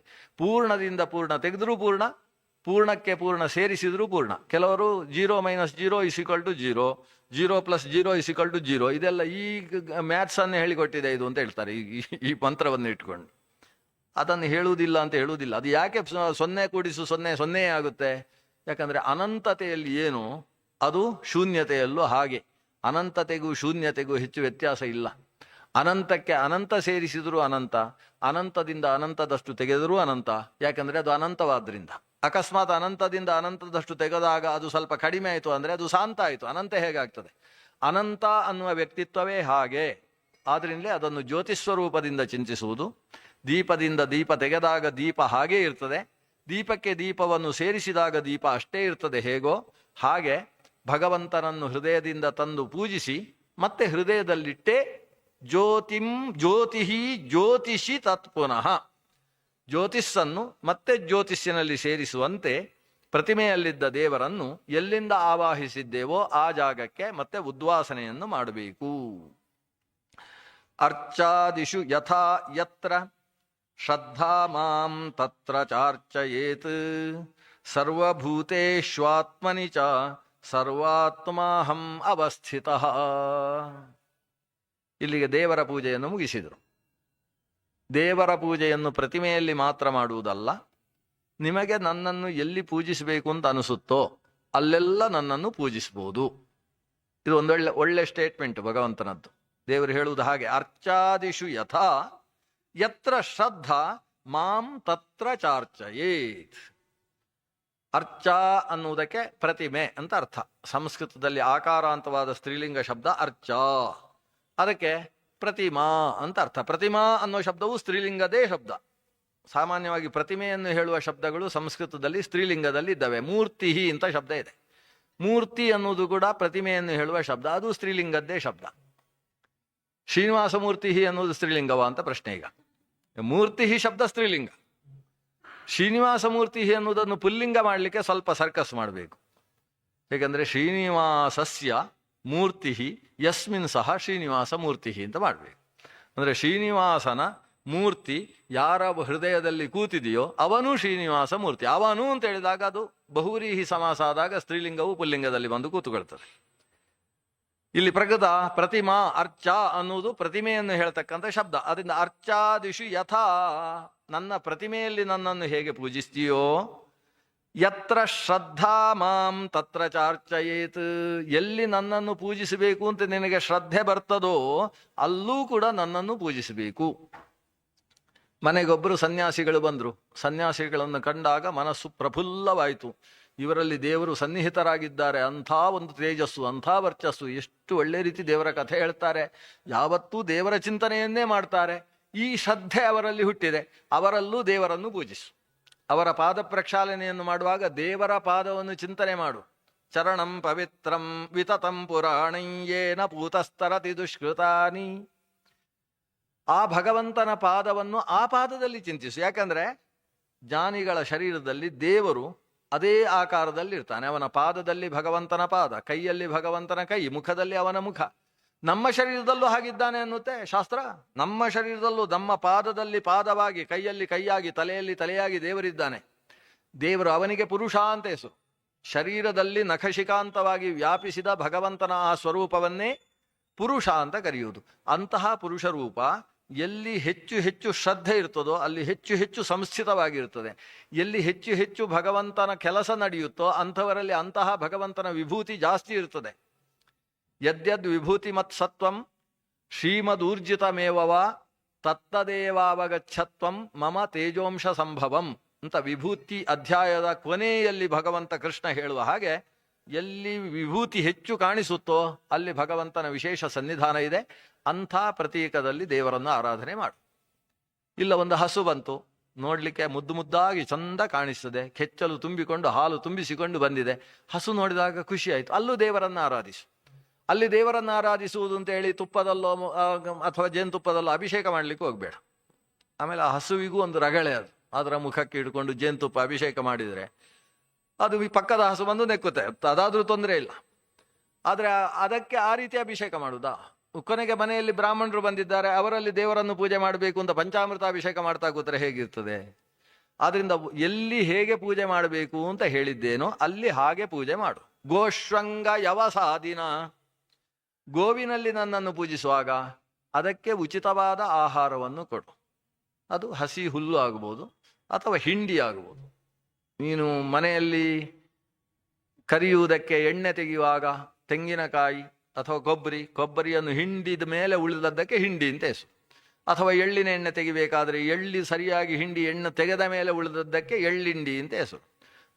ಅದು ನೆಲಗಡಲೆಯ ಶೇಂಗಾ ಹಿಂಡಿಯೂ ಆಗ್ಬೋದು. ಅದು ಹಿಂಡಿಯನ್ನು ಕುಡಿದು ಅದು ಹಾಲು ತಿಂದು ಅದು ಹಾಲು ಕೊಡುತ್ತೆ. ನಾವು ಯಾವುದು ಕೊನೆಗೆ ಬೇಡ, ಎಲ್ಲ ಹಿಂಡಿ ಜಜ್ಜಿ ಹಾಲು ತೆಗೆದ ಮೇಲೆ ಉಳಿದದ್ದು ಅಂತ ಅದನ್ನು ಬದಿಗಿಟ್ರೆ, ಅದನ್ನು ತಿಂದು ಅದನ್ನು ಹಾಲಾಗಿಸಿ ಅದು ಕೂಡ ಎಲ್ಲ ರೀತಿಯ ಜೀವಸತ್ವಗಳಿಂದ ತುಂಬಿದಂತಹ ಆಹಾರವಾಗಿಸಿ ಕೊಡ್ತಕ್ಕಂತಹ ಹಸು, ಆದ್ದರಿಂದಲೇ ಹಸು ದೇವರು ಅಂತ ಕರೆಯುವುದು. ಹಸು ದೇವರು ಅಂದ್ರೇನು? ಹಸುವೆಂಬಂತಹ ಪ್ರತೀಕದಲ್ಲಿ ದೇವರು ಸಂಸ್ಥಿತನಾಗಿದ್ದಾನೆ. ಮಾಂ ತತ್ರ ಚಾರ್ಚಯೇತ್, ಅಂತಹ ಪ್ರತೀಕಗಳಲ್ಲೂ ನನ್ನನ್ನು ಪೂಜಿಸಬೇಕು. ಸರ್ವಭೂತೇಶು, ಅದಕ್ಕೆ ಹಸು ಅಂತಿಲ್ಲ, ಸರ್ವಭೂತೇಶು, ಪ್ರತಿಯೊಂದು ಪ್ರಾಣಿಗಳಲ್ಲೂ ಕೂಡ. ಆದ್ರಿಂದಲೇ ನಮ್ಮಲ್ಲಿ ದೇವರ ಪೂಜೆ ಎಲ್ಲ ಮುಗಿಸಿದ ಮೇಲೆ, ಬ್ರಾಹ್ಮಣ ಸಮಾರಾಧನೆಯನ್ನು ಮಾಡಿದ ಮೇಲೆ, ಬ್ರಾಹ್ಮಣರಿಗೆ ಹಸ್ತೋದಕ ಕೊಟ್ಟ ಮೇಲೆ, ಬಲಿಹರಣದ ಉಳಿದ ಭಾಗವನ್ನು ತಗೊಂಡೋಗಿ ಮನೆಯ ಹೊರಗೆ ಹಾಕುವಂಥ ಕ್ರಮ ಇದೆ. ಬೆಂಗಳೂರಿನಲ್ಲಿ ಹಾಕಿದರೆ ಪಕ್ಕದ ಮನೆಯವರು ಜೋರು ಮಾಡ್ತಾರೆ. ಹಿಂದೆ ಎಲ್ಲ ಹಾಗಲ್ಲ. ಎಲ್ಲ ಆದ ಮೇಲೆ ಬ್ರಾಹ್ಮಣರಿಗೆ ಹಸ್ತೋದಕ ಕೊಟ್ಟ ಮೇಲೆ ಮನೆಯ ಹೊರಗೆ ಚೆಲ್ಲುವುದು. ಬಾಹ್ಯ ಪರಿವಾರಗಣಾನಾಂ ತೃಪ್ತಿರಸ್ತು. ಬಾಹ್ಯ ಪರಿವಾರ, ಗೆದ್ದಲು, ಇರುವೆ, ಏನೇನುಂಟು, ಅಥವಾ ಆಕಾಶದಲ್ಲಿ ಹಾರುವ ಕಾಗೆಗಳು ಆಗ್ಬೋದು, ಕಾಗೆಗಳಿಗೂ ಬಾಹ್ಯ ಪರಿವಾರಗಣಕ್ಕೆ ತೃಪ್ತಿಯಾಗಲಿ ಅಂತ ಅದನ್ನು ಕೊಡುವುದು. ಅಂದರೆ ಎಲ್ಲ ಕಡೆಯಲ್ಲೂ ದೇವರಿದ್ದಾರೆ. ಆಯಾ ಚೇತನ, ಅದು ಒಂದು ಶರೀರ, ಆ ಶರೀರದಲ್ಲಿ ಆಯಾ ಚೇತನ ಇದೆ. ಆ ಚೇತನಗಳನ್ನು ಸರಿಯಾದ ರೀತಿಯಲ್ಲಿ ನಿಯಂತ್ರಿಸುವ ಚೇತನದ ಒಳಗೆ ಅಂತರಾತ್ಮ ಸ್ವರೂಪಿಯಲ್ಲಿ ಪರಮಾತ್ಮ ಇದ್ದಾನೆ. ಅವರೆಲ್ಲರಲ್ಲಿರುವ ಪರಮಾತ್ಮ ತೃಪ್ತನಾಗಲಿ ಅಂತೇಳಿ ಎಲ್ಲಕ್ಕೂ ಕೊಡುವುದು. ಆಚಾರ್ಯರು ತಂತ್ರಸಾರ ಸಂಗ್ರಹದಲ್ಲಿ ಹೇಳ್ತಾರೆ, ನಾಯಿಗಳಿಗೂ ಹಾಕಬೇಕು ಅಂತ ಹೇಳ್ತಾರೆ. ಯಾವಾಗ? ದೇವತಾ ಪ್ರತಿಷ್ಠೆಯಾಗಿ 7 ದಿವಸದ ಮಹೋತ್ಸವವನ್ನು ನಡೆಸಬೇಕು. ಆ 7 ದಿವಸದ ಮಹೋತ್ಸವದಲ್ಲೂ ಕೂಡ ಪ್ರತಿಯೊಬ್ಬರಿಗೂ ಅನ್ನದಾನ ಆಗಬೇಕು. ಯಾರಿಗೂ ಹೊಟ್ಟೆಗಿಲ್ಲ ಅಂತ ಆಗಬಾರ್ದು. ಕೊನೆಗೆ ಶುನಕ ಶ್ವಪಚರಿಗೂ ಆಹಾರ ಸಿಗಬೇಕು. ಅದು ಎಷ್ಟು? 7 ದಿವಸವೂ ಅಂತ. ಅವತ್ತು ಮಾತ್ರ ಅಂತ ಅಲ್ಲ, ಅದು ಒಟ್ಟಿನಲ್ಲಿ ನಮ್ಮ ಆಹಾರದ ವ್ಯವಸ್ಥೆಯಲ್ಲಿ ಎಲ್ಲರಿಗೂ ಆಹಾರ ಸಿಗಬೇಕು ಅನ್ನುವುದು ಕೂಡ ಒಂದು ಭಗವಂತನ ಆರಾಧನೆ. ಸರ್ವಭೂತೇಶು ಆತ್ಮನಿಚ ಸರ್ವಾತ್ಮ ಅಹಂ ಅವಸ್ಥಿತ. ನಾನು ಎಲ್ಲ ಪ್ರಾಣಿಗಳಲ್ಲೂ ನಿಂತಿದ್ದೇನೆ. ಆತ್ಮನಿ ಅಂದರೆ ನಿನ್ನ ಒಳಗೂ ನಿಂತಿದ್ದೇನೆ. ಸರ್ವಾತ್ಮ, ನಾನು ಎಲ್ಲರ ಅಂತರ್ಯಾಮಿಯಾಗಿರ್ತಕ್ಕಂಥವ. ಅಂತಹ ನಾನು ನಿಂತಿರುವುದರಿಂದ ಅದನ್ನು ಕಾಣುವ ದೃಷ್ಟಿ ನಿನಗಿದ್ದಾಗ ಪೂಜೆ ಮಾಡು. ಕಾಣುವ ದೃಷ್ಟಿ ಮಾತ್ರ ಸಾಕಾಗುವುದಿಲ್ಲ, ಅದು ಶ್ರದ್ಧೇಯವಾಗಿರಬೇಕು. ಅಲ್ಲಿ ಶ್ರದ್ಧೆ ಹುಟ್ಟುವ ಹಾಗಿರಬೇಕು. ಈಗ ಶುನಕನಲ್ಲೂ ಕೂಡ ದೇವರಿದ್ದಾನೆ, ಇಲ್ಲ ಅಂತಲ್ಲ. ಅದು ಶುನಿಚೈವ ಶ್ವಪಾಕೇಚ ಪಂಡಿತ ಸಮದರ್ಶನ ಅಂತ ಗೀತೆಯಲ್ಲಿ ಬರುತ್ತೆ. ನಾಯಿಯಲ್ಲೂ ಭಗವಂತ ಸಂಸ್ಥಿತನಿದ್ದಾನೆ, ಹೌದು. ಆದರೆ ಶ್ರದ್ಧೆ ಬರುವುದಿಲ್ಲ. ನಾಯಿಯಲ್ಲೂ ಒಂದು ಗೋವಿಗೆ ಹೇಗೆ ಗೋಗ್ರಾಸ ಕೊಟ್ಟು ಪೂಜೆ ಮಾಡ್ತೇವೋ, ಒಂದು ಮಾಲೆ ಹಾಕಿ ಅದಕ್ಕೊಂದು ಆರತಿ ಮಾಡ್ತೇವೋ, ಹಾಗೆ ನಾಯಿಗೂ ಕೂಡ ಗೋಗ್ರಾಸ ಅಲ್ಲ, ಷಗ್ರಾಸ ಹಾಕಿ ಅದಕ್ಕೊಂದು ಮಾಲೆ ಹಾಕಿ ನಾಯಿಗೊಂದು ಆರತಿ ಮಾಡಲಿಕ್ಕೆ ಕೆಲವರಿಗೆ ಅದರಲ್ಲಿ ಮಾತ್ರ ಮನಸ್ಸು ಬರ್ತದೆ. ಆದರೆ ಆ ಮನಸ್ಸು ಶಾಸ್ತ್ರಾಧ್ಯಯನ ಸಂಪನ್ನನಿಗೆ ಬರುವುದಿಲ್ಲ. ಯಾಕೆ ಅಂತ ಹೇಳಿದರೆ ಆ ಪ್ರತೀಕ ಅದು ಶ್ರದ್ಧೇಯ ಅಲ್ಲ. ಭಗವಂತನನ್ನು ಶ್ರದ್ಧೆಯಿಂದ ಕಾಣುವುದಕ್ಕಿರುವ ಪ್ರತೀಕ ಅಲ್ಲ. ಶ್ರದ್ಧಾ ಅನ್ನುವುದು 2 ಕಾರಣದಿಂದ, ಒಟ್ಟು 8 ಕಾರಣ ಇದೆ ಶ್ರದ್ಧೆಗೆ. ಪ್ರಮುಖವಾಗಿ 2 ಕಾರಣ. ಒಂದು, ಆ ವ್ಯಕ್ತಿತ್ವ ಏನನ್ನು ತಿನ್ನುತ್ತೆ ಮತ್ತು ಏನು ಮಾಡುತ್ತೆ ಅನ್ನೋದು ಒಂದು ಪ್ರಮುಖವಾದದ್ದು. ಅದು ತಿನ್ನತಕ್ಕಂತಹ ಆಹಾರ, ಅದು ಸಾನ್ನಾಯಮವ್ಯಕ್ತ ಹೃದ ಕೊಬುಗ್ವಾ ಶಾವಾ ಪುರೋಡಾಶ ಮಸಾರ ಕಾಮ ಅಂತ ಹೇಳುವುದಿಲ್ಲ, ಅಸಾರ ಕಾಮ ಅಂತ ಹೇಳ್ತಾರೆ ಅದನ್ನು, ನಾಯಿಯನ್ನು. ಅಸಾರ ಅಂದರೆ ಯಾವುದು ಎಲ್ಲ ಆಹಾರದ ಸತ್ವ ಎಲ್ಲ ಹೋದ ಮೇಲೆ ಉಳಿದದ್ದಿದೆಯೋ, ತಿಂದು ಅರಗಿಸಿ ಮೇಲೆ ಅದರಲ್ಲಿ ಯಾವ ಸತ್ವವೂ ಇಲ್ಲ, ಅಂಥದ್ದನ್ನು ಮನುಷ್ಯ ಹೊರಗೆ ಹಾಕ್ತಾನೋ ಅಂತಹ ಅಸಾರದಲ್ಲಿ, ಸಾರರಹಿತವಾದ ವಸ್ತುವಿನಲ್ಲಿ ಕಾಮನೆ. ಅದು ಎಲ್ಲಿ ಸಿಗ್ತದೆ ಅಂತಲೇ ನೋಡಿಕೊಂಡು ಅದರ ಮೂಗಿಗೆ ಅದೇ ಬಡಿಯುವುದು ಜಾಸ್ತಿ. ಅಂಥ ವ್ಯಕ್ತಿತ್ವ ಯಾವುದಿದೆ, ಅದು ತಿನ್ನುವ ಆಹಾರ ಸರಿ ಇಲ್ಲ. ಏನಾದರೂ ಒಂದು ಇಲಿ ಸತ್ತಿದೆ ಅಂದರೆ ಅದನ್ನು ಹಿಡ್ಕೊಂಡು ಹೋಗುತ್ತೆ. ಅದಕ್ಕೆ ಕೊಳೆತ ಇಲಿಯೇ ಇಷ್ಟ ಆಗುತ್ತೆ. ಚೆನ್ನಾಗಿದ್ರೆ ಅದು ಬೆಕ್ಕಿಗೆ ಇಷ್ಟ ಆಗ್ತದೆ. ಆಗ ತಾನೇ ಸತ್ತ ಇಲಿ ಬೆಕ್ಕಿಗೆ ಇಷ್ಟ. ಅದು ಕೊಳ್ತು ದುರ್ವಾಸನೆ ಬರ್ತಾ ಇದೆ ಅಂದರೆ ನಾಯಿಗಳಿಗೆ ಇಷ್ಟ ಆಗೋದು. ಅದು ಅಸಾರ ಕಾಮ, ಕೊಳ್ತ ಮೇಲೆಯೇ ಅದಕ್ಕೆ ಇಷ್ಟವಾಗೋದು. ಈಗಿನ ಜನ ಏನು ಮಾಡಿದ್ದಾರೆ, ಅದಕ್ಕೋಸ್ಕರ ಆ ಮನೆಯಲ್ಲೇ ನಾಯಿಗಳನ್ನು ಸಾಕ್ತಾ ಅದಕ್ಕೆ ಕೊಳ್ತ ವಸ್ತುವನ್ನು ಸ್ವಲ್ಪ ಬಿಸಿ ಮಾಡಿ ಅದನ್ನು ಓವನಲ್ಲಿಟ್ಟು ಒಂದು ಕರ್ಕುರು ಮಾಡಿ ಅದಕ್ಕೆ ಕೊಡ್ಲಿಕ್ಕೆ ಶುರು ಮಾಡಿ. ಕೊಳ್ತದ್ದೇ ಆಗಬೇಕು, ಅದಕ್ಕೆ ಯಾವುದು ಸರಿಯಾಗಿದ್ದದ್ದು ಅದು ತಿನ್ನುವುದಿಲ್ಲ.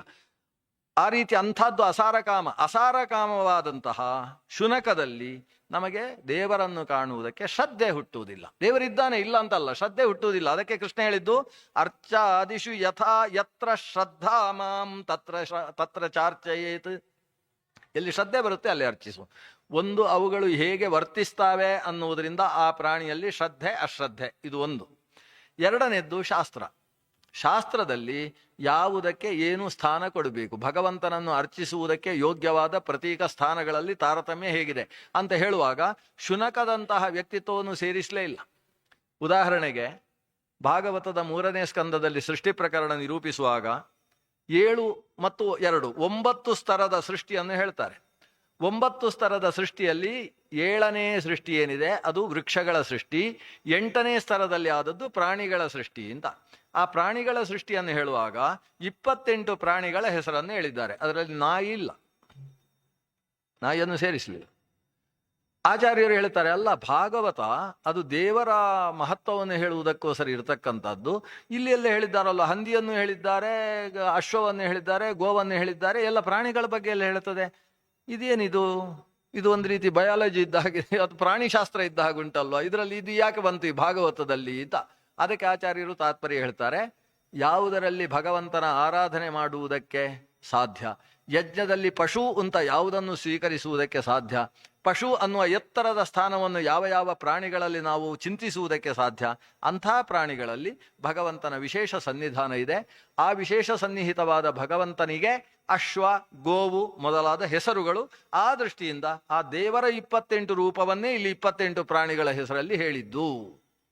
ಅದರಲ್ಲಿ ಶುನಕ ಇಲ್ಲ. ಅಂದರೆ ದೇವರ ಆರಾಧನೆ ಮಾಡುವುದಕ್ಕೆ, ಶ್ರದ್ಧೆ ಹುಟ್ಟುವುದಕ್ಕೆ ಶಾಸ್ತ್ರವೂ ಒಂದು ಕಾರಣವಾಗ್ತದೆ. ಹೀಗೆ ಶಾಸ್ತ್ರ ಮತ್ತು ಪ್ರತ್ಯಕ್ಷ ದರ್ಶನದಲ್ಲಿ ಆಯಾ ಪ್ರಾಣಿಗಳ ನಡೆ ಹೇಗಿದೆ ಅನ್ನುವುದರ ಮೇಲೆ ದೇವರನ್ನು ಆ ವ್ಯಕ್ತಿತ್ವದಲ್ಲಿ ಪೂಜಿಸುವುದು.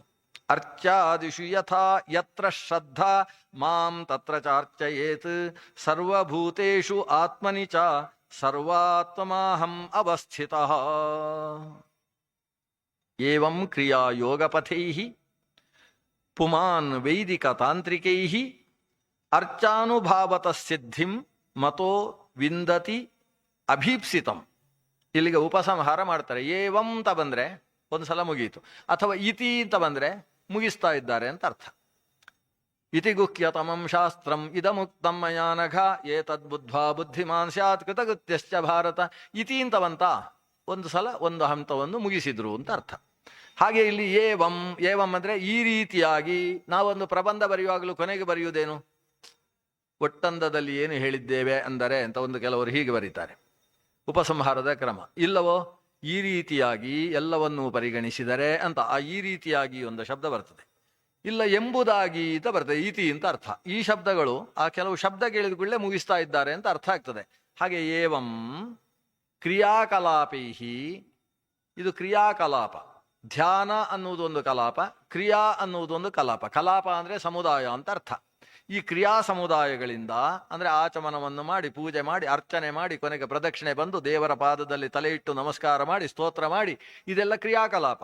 ಈ ಕ್ರಿಯಾಕಲಾಪೈಹಿ ಪುಮಾನ್, ಪುಮಾನ್ ಅಂದರೆ ಗಂಡಸು ಅಂತ ಅರ್ಥ ಅಲ್ಲ, ಈ ಮಾನವ ಶರೀರ ಉಳ್ಳವ ಅಂತ ಅರ್ಥ. ಅಂದರೆ ಹೆಂಗಸರೂ ಪೂಜೆ ಮಾಡಬಹುದು ಅಂತ ಅರ್ಥ. ಪುಮಾನ್ ವೈದಿಕ ತಾಂತ್ರಿಕೈ, ಯಜ್ಞೋಪವೀತ ಇದ್ದವನಿಗೆ ಹೇಳಿದ ವಿಷಯ ವೈದಿಕ, ಅದು ಇಲ್ಲದೆ ಇದ್ದವರಿಗೆ ಹೇಳಿದ್ದು ತಾಂತ್ರಿಕ. ಈಗ ತಾಂತ್ರಿಕ ವಿಧಾನದಿಂದ ಪೂಜೆಯನ್ನು ಯಜ್ಞೋಪವೀತ ಇಲ್ಲದೇ ಇದ್ದ ವ್ಯಕ್ತಿಯೂ ನಡೆಸಬಹುದು. ಆದರೆ ವೈದಿಕವಾದ ವಿಧಾನವನ್ನು ಯಜ್ಞೋಪವೀತ ಇದ್ದವನೇ ನಡೆಸಬೇಕು. ಇದು ಶಾಸ್ತ್ರದಲ್ಲಿ ಒಂದು ಚೌಕಟ್ಟು. ಅಂತೂ ವೈದಿಕ ತಾಂತ್ರಿಕ ಆರಂಭದಲ್ಲಿ ಇದೇ ಶಬ್ದ ಬಂದಿತ್ತು, ಈಗ ಅದರಲ್ಲೇ ಉಪಸಂಹಾರ ಮಾಡ್ತಾರೆ. ವೈದಿಕ ಮಂತ್ರಗಳಿಂದ, ವೈದಿಕ ತಂತ್ರಗಳಿಂದ. ತಾಂತ್ರಿಕ ತಂತ್ರ ಮತ್ತು ತಾಂತ್ರಿಕ ಮಂತ್ರಗಳು ಅಂದರೆ ಪುರಾಣೋಕ್ತವಾದಂತಹ ವಿಧಾನಗಳು, ಇವುಗಳಿಂದ ಅರ್ಚಾನುಭಾವತ ಸಿದ್ಧಿಂ. ಅರ್ಚ ಅಂದರೆ ಪ್ರತಿಮೆ, ಆ ಪ್ರತಿಮೆಯಲ್ಲಿ ಮಾಡಿದಂತಹ ಪೂಜಾ ಮತ್ತು ಅನುಭಾವ, ಧ್ಯಾನ, ಇವುಗಳಿಂದ ಸಿದ್ಧಿಯನ್ನು ಪಡೆದು ಅವನು ವಿಂದತಿ ಅಭೀಪ್ಸಿತಂ, ಅವನಿಗೆ ಬಯಸಿದ್ದನ್ನು ಆತ ಪಡೆಯುತ್ತಾನೆ.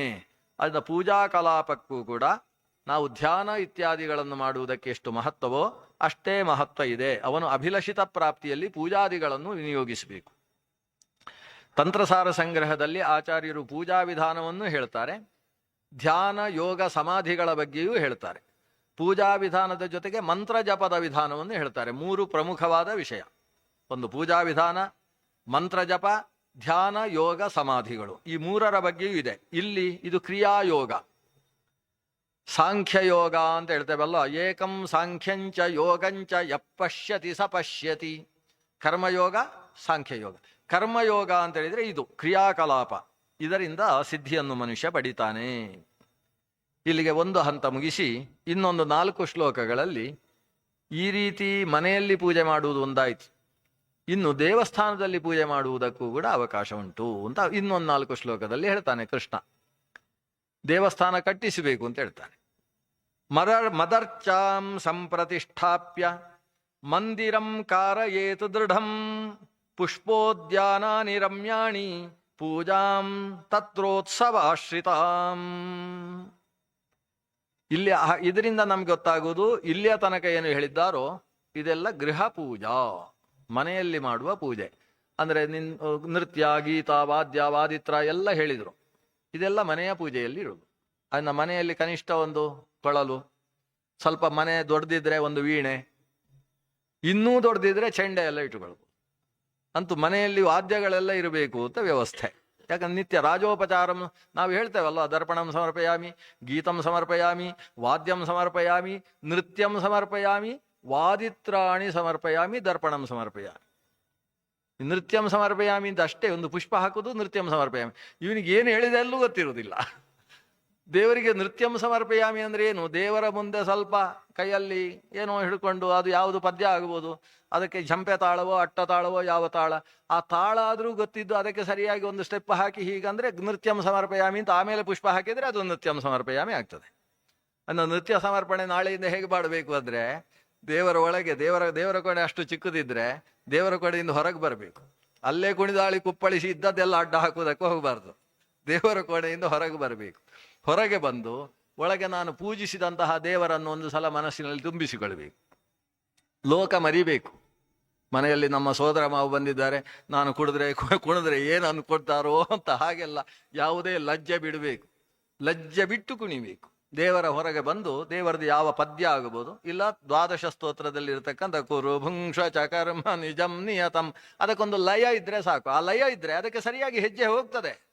ಮನುಷ್ಯನಿಗೆ ಭರತನಾಟ್ಯವನ್ನು ಹೇಳಿಕೊಡ್ಲೇಬೇಕು ಅಂತಿಲ್ಲ. ಅವನ ಸ್ವಭಾವ, ಅವನಿಗೆ ಯಾಕೆ ಕುಣಿಯುವುದಿಲ್ಲ ಮನುಷ್ಯ ಅಂದ್ರೆ ನಾಚಿಕೆ ಅವನಿಗೆ. ನಾನು ಕುಣಿದ್ರೆ ಅವರೇನು ಅನ್ಕೋತಾರೋ ಅಂತ, ಇದು ಇಷ್ಟೇ ಸಮಸ್ಯೆ. ಕುಣಿಲಿಕ್ಕೆ ಬರುವುದಿಲ್ಲ ಅಂತ ಅಲ್ಲ. ಈಗ ಯಾರ್ಯಾರು ಕುಣಿತ ಕಲ್ತಿದ್ದಾರೋ ಎಲ್ರಿಗೂ ಯಾರು ಹೇಳಿಕೊಟ್ಟು ಬಂದದ್ದಲ್ಲ. ಅವರಿಗೆ ತಾನಾಗಿ, ಪುಟ್ಟ ಮಕ್ಕಳನ್ನು ನೋಡಿ ಅವರು ತಾನಾಗಿ, ನೀವೇನಾದ್ರೂ ಒಂದು ಸರಿಯಾಗಿ ಒಂದು ತಾಳಕ್ಕೆ ಸರಿಯಾಗಿ ಹಾಡ್ತಾ ಇದ್ದೀರಿ ಅಂದ್ರೆ ಕುಣಿಲಿಕ್ಕೆ ಶುರು ಮಾಡ್ತಾರೆ. ಅವರು ಮಾಡಿ, ನೀವು ನೋಡಿ ನಮ್ಮ ಇವರು ಮೈಸೂರು ರಾಮಚಂದ್ರಾಚಾರ್ಯ, ಅವರು ಪದ್ಯ ಹೇಳ್ತಾ ಒಂದು ಈ ಚಿತ್ರಗಳನ್ನು ಹಿಡ್ಕೊಂಡು ಅವರು ಕೆಲವು ಸಲ ಅವರ ಎದೆಯನ್ನು ಭುಜವನ್ನು ಕುಣಿಸಿಕೊಂಡು ಹಾಡ್ತಾರೆ. ಅವರ ಶಾಲು ಕೂಡ ಕೆಳಗೆ ಹಿಡಿದಿರ್ತದೆ, ಅದು ಕುಣಿಸಿಕೊಂಡೇ ಹಾಡ್ತಾರೆ. ಅವರು ಕುಣಿಸಿಕೊಂಡು ಹಾಡುವಾಗ ನೋಡಿ ಮಕ್ಕಳು ಹೇಗೆ ಕುಣಿತಾರೆ ಅಂತ ಅವ್ರಿಗೆ ಯಾರು ಹೇಳಿಕೊಡ್ಲಿಲ್ಲ. ನಿಮ್ಗೆ ಅದನ್ನು ನೋಡಿದ್ರೆ ಅಯ್ಯೋ ಇಷ್ಟು ಚೆನ್ನಾಗಿ ಕುಣಿಲಿಕ್ಕೆ ನಂಗೆ ಬರುವುದಿಲ್ಲ ಅಲ್ವಾ ಅಂತ ಅನಿಸುತ್ತೆ. ಅವರಿಗೆ ಯಾರು ಹೇಳಿಕೊಟ್ಟದ್ದು? ಆ ಸ್ತರ ಲಯ ಕಂಡಾಗ ಮನುಷ್ಯನಲ್ಲಿ ತಾನಾಗಿ ಕುಣಿಯುವಂತಹ ಶಕ್ತಿ ಅವನಲ್ಲಿದೆ. ಅದು ಸ್ವಭಾವ ಸಹಜವಾಗಿ ಬರುವಂತಹದ್ದು. ದೇವರನ್ನು ಅಷ್ಟು ಶ್ರದ್ಧೆಯಿಂದ ಪರಿಗಣಿಸುವ ವ್ಯಕ್ತಿ ಹೊರಗೆ ಬಂದು ಪದ್ಯ ಹೇಳಿಕೊಂಡು 4 ಹೆಜ್ಜೆ ಹಾಕಿ ದೇವರಿಗೊಂದು ನಮಸ್ಕಾರ, ಏನು ನೃತ್ಯಂ ಸಮರ್ಪಯಾಮಿ, ಆಗ ಸಮರ್ಪಣೆ ಆಗ್ತದೆ. ಕೆಲವೆಲ್ಲ ಹಾಗೆ ನಾವು ಸ್ವಾಗತ ಭಾಷಣ ಮಾಡುವಾಗ ಬಂದಿರತಕ್ಕಂತಹ ಶ್ರೀಯುತರು ಅಂಥವರು ಇಂಥವರು, ಅವರು ಸಾಮಾನ್ಯವಾಗಿ ಇಂತಹ ಕಾರ್ಯಕ್ರಮಕ್ಕೆ ಬರುವುದೂತ್ಲೇ ಇಲ್ಲ ಅಂತ ಅವರ ಮರ್ಯಾದೆ ತೆಗಿತಾರೆ. ಮರ್ಯಾದೆ ತೆಗೆದು ಇಂತಹ ಕಾರ್ಯಕ್ರಮಗಳಿಗೆಲ್ಲ ಅವರು ಬರುವುದಂತೆ, ಅವರು ಹೋಗುವ ಕಾರ್ಯಕ್ರಮ ಬೇರೆಯೇ, ಅವ್ರು ಯಾವುದೋ ಬೇರೆ ಕಾರ್ಯಕ್ರಮಕ್ಕೆ ಹೋಗುವುದು. ಇಂಥಲ್ಲಿಗೆ ಬರಬೇಕಾದ್ರೆ ನಾವು ಎಷ್ಟು ಕಷ್ಟಪಡಬೇಕಾಯ್ತು. ಇವತ್ತು ಬಂದಿದ್ದಾರೆ, ಬಂದಂತಹ ಅವರಿಗೆ ನಾವೊಂದು ಸ್ವಾಗತವನ್ನು ಹೇಳಲು ಬಯಸುತ್ತೇವೆ ಅಂತ ಹೇಳ್ತಾರೆ. ಇಷ್ಟೇ. ಇವರು ಪಾಪ ಕಾಯ್ತಾನೇ ಕೊಡಬೇಕು. ಇವರು ಬಯಸಿದ್ದಾರೆ, ಯಾವಾಗ ಸ್ವಾಗತ ಹೇಳ್ತಾರೆ, ಕಾಯ್ತಾ ಕೊಡಬೇಕು. ಇವರು ಸ್ವಾಗತವನ್ನು ಹೇಳಲು ಬಯಸುತ್ತೇವೆ. ಬಯಸಿದವರು ಹೇಳುವುದೇ ಅಲ್ಲ ಕೊನೆ ತನಕ. ಸ್ವಾಗತ ಹೇಳುವುದು ಅಂದ್ರೆ ಏನು? ತಾವು ಬಂದದ್ದು ಚೆನ್ನಾಯಿತು, ಅದನ್ನು ಬಾಯ್ಬಿಟ್ಟು ಹೇಳ್ಬೋದಲ್ವಾ. ನಮ್ಮ ಕಾರ್ಯಕ್ರಮಕ್ಕೆ ತಮ್ಮಂತಹ ನಿರಂತರ ಸಮಾಜ ಕೆಲಸದಲ್ಲಿ ತೊಡಗಿಸಿಕೊಳ್ತೀರಿ, ಆತ್ಮೋದ್ಧಾರದ ಕೆಲಸದಲ್ಲೇ ಮುಳುಗಿದವರು, ಪಾಠ ಪ್ರವಚನ ಬಿಟ್ಟರೆ ನಿಮಗೆ ಬೇರೆ ಉದ್ದೇಶವೇ ಇಲ್ಲ, ಅಂಥವರೂ ಅವಕಾಶ ಮಾಡಿಕೊಂಡು ನಮ್ಮ ಮೇಲಿನ ಅಭಿಮಾನದಿಂದ ಬಂದಿದ್ದೀರಿ, ತುಂಬ ಚಂದ ಆಯಿತು ಅಂತ ಹೇಳಿದ್ರೆ ಅದಕ್ಕೆ ಸ್ವಾಗತ ಅಂತ ಹೆಸರು. ಸುಆಗತಂ. ಅದು ಯಾವುದೂ ಹೇಳುವುದಿಲ್ಲ, ಮರ್ಯಾದೆ ತೆಗಿತಾರೆ, ಸ್ವಾಗತ ಹೇಳಲು ಬಯಸುತ್ತೇವೆ ಅಂತಾರೆ.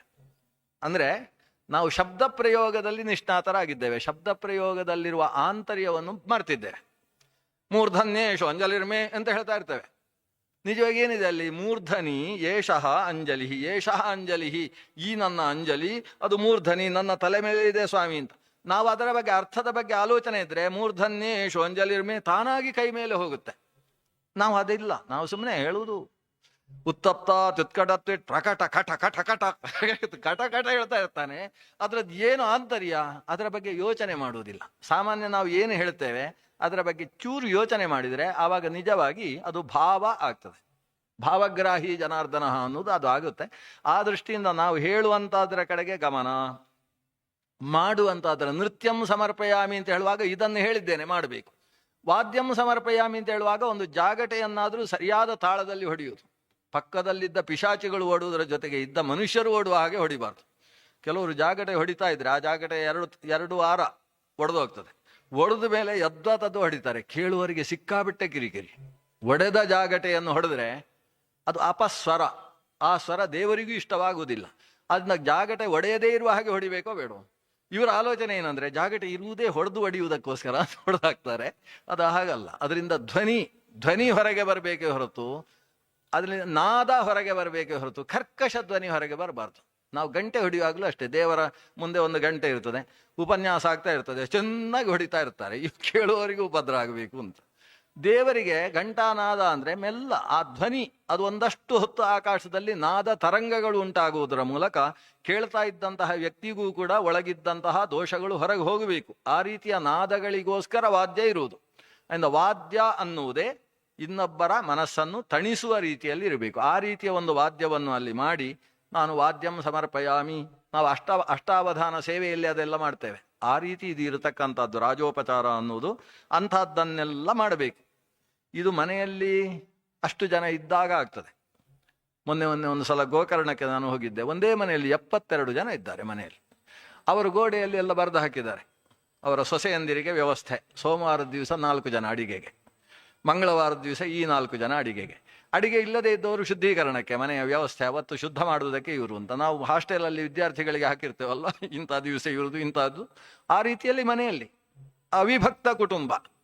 ಅವರಲ್ಲಿ 21 ತಲೆಯವರು ಯಾರು, ಅವರಿಗೆ ಆಶೌಚ. ಒಂದೇ ಮನೆಯಲ್ಲಿ 10 ಜನಕ್ಕೆ ಆಶೌಚ ಇರುವುದಿಲ್ಲ, 20 ಜನಕ್ಕೆ ಆಶೌಚ ಇರ್ತದೆ. ಮತ್ತೆ ಇಬ್ಬರಿಗೆ 3 ದಿವಸ ಮಾತ್ರ ಆಶೌಚ ಇರ್ತದೆ. ಈ ವ್ಯವಸ್ಥೆ ನಾವು ಧರ್ಮಶಾಸ್ತ್ರದಲ್ಲಿ ಹೇಳಿದ್ದನ್ನೆಲ್ಲ ನೋಡಬೇಕಾದ್ರೆ ಅಂಥ ಅವಿಭಕ್ತ ಕುಟುಂಬಗಳನ್ನು ನೋಡಬೇಕು. ಅಂಥ ಮನೆಯಲ್ಲಿ ನೃತ್ಯ ಗೀತ ವಾದ್ಯ ಎಲ್ಲ ಮಾಡಿದರೆ ನೋಡುವುದಕ್ಕೆ ಜನವೂ ಇರ್ತಾರೆ. ಬರೀ ದೇವರು ಮಾತ್ರ ಅಲ್ಲ, ದೇವರ ಜೊತೆಗೆ ಎಲ್ಲರೂ ಕೂತು ಅದೇ ರೀತಿಯಲ್ಲಿ ಇವತ್ತಿಗೂ ನಡೆಸ್ತಾ ಬರ್ತಾ ಇದ್ದಾರೆ. ಅಂಥ ಸಾಂಪ್ರದಾಯಿಕ ಕುಟುಂಬಗಳು ಮಾಧ್ವರಲ್ಲ, ಸ್ಮಾರ್ತರು. ಅಷ್ಟು ಚಂದ ನಡೆಸಿಕೊಂಡು ಬರ್ತಾ ಇದ್ದಾರೆ. ಆ ರೀತಿಯಲ್ಲಿ ಮನೆಯಲ್ಲಿ ಜನ ಇದ್ದಾಗ ನಡೆಸಲಿಕ್ಕೆ ಆಗ್ತದೆ.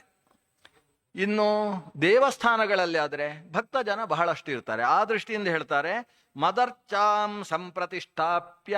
ಅರ್ಚ ಅಂದರೆ ಪ್ರತಿಮೆ. ನನ್ನ ಪ್ರತಿಮೆಯನ್ನು ಸಂಪ್ರತಿಷ್ಠಾಪನೆ ಮಾಡಿ ಮಂದಿರಂ ಕಾರಯೇತ್ ದೃಢಂ. ಗಟ್ಟಿಯಾದ ದೇವ ಮಂದಿರವನ್ನು ನಿರ್ಮಾಣ ಮಾಡು. ಈ ಮಾಡುವಂತಹದ್ದು ಅತ್ಯಂತ ಪುಣ್ಯದಾಯಕ.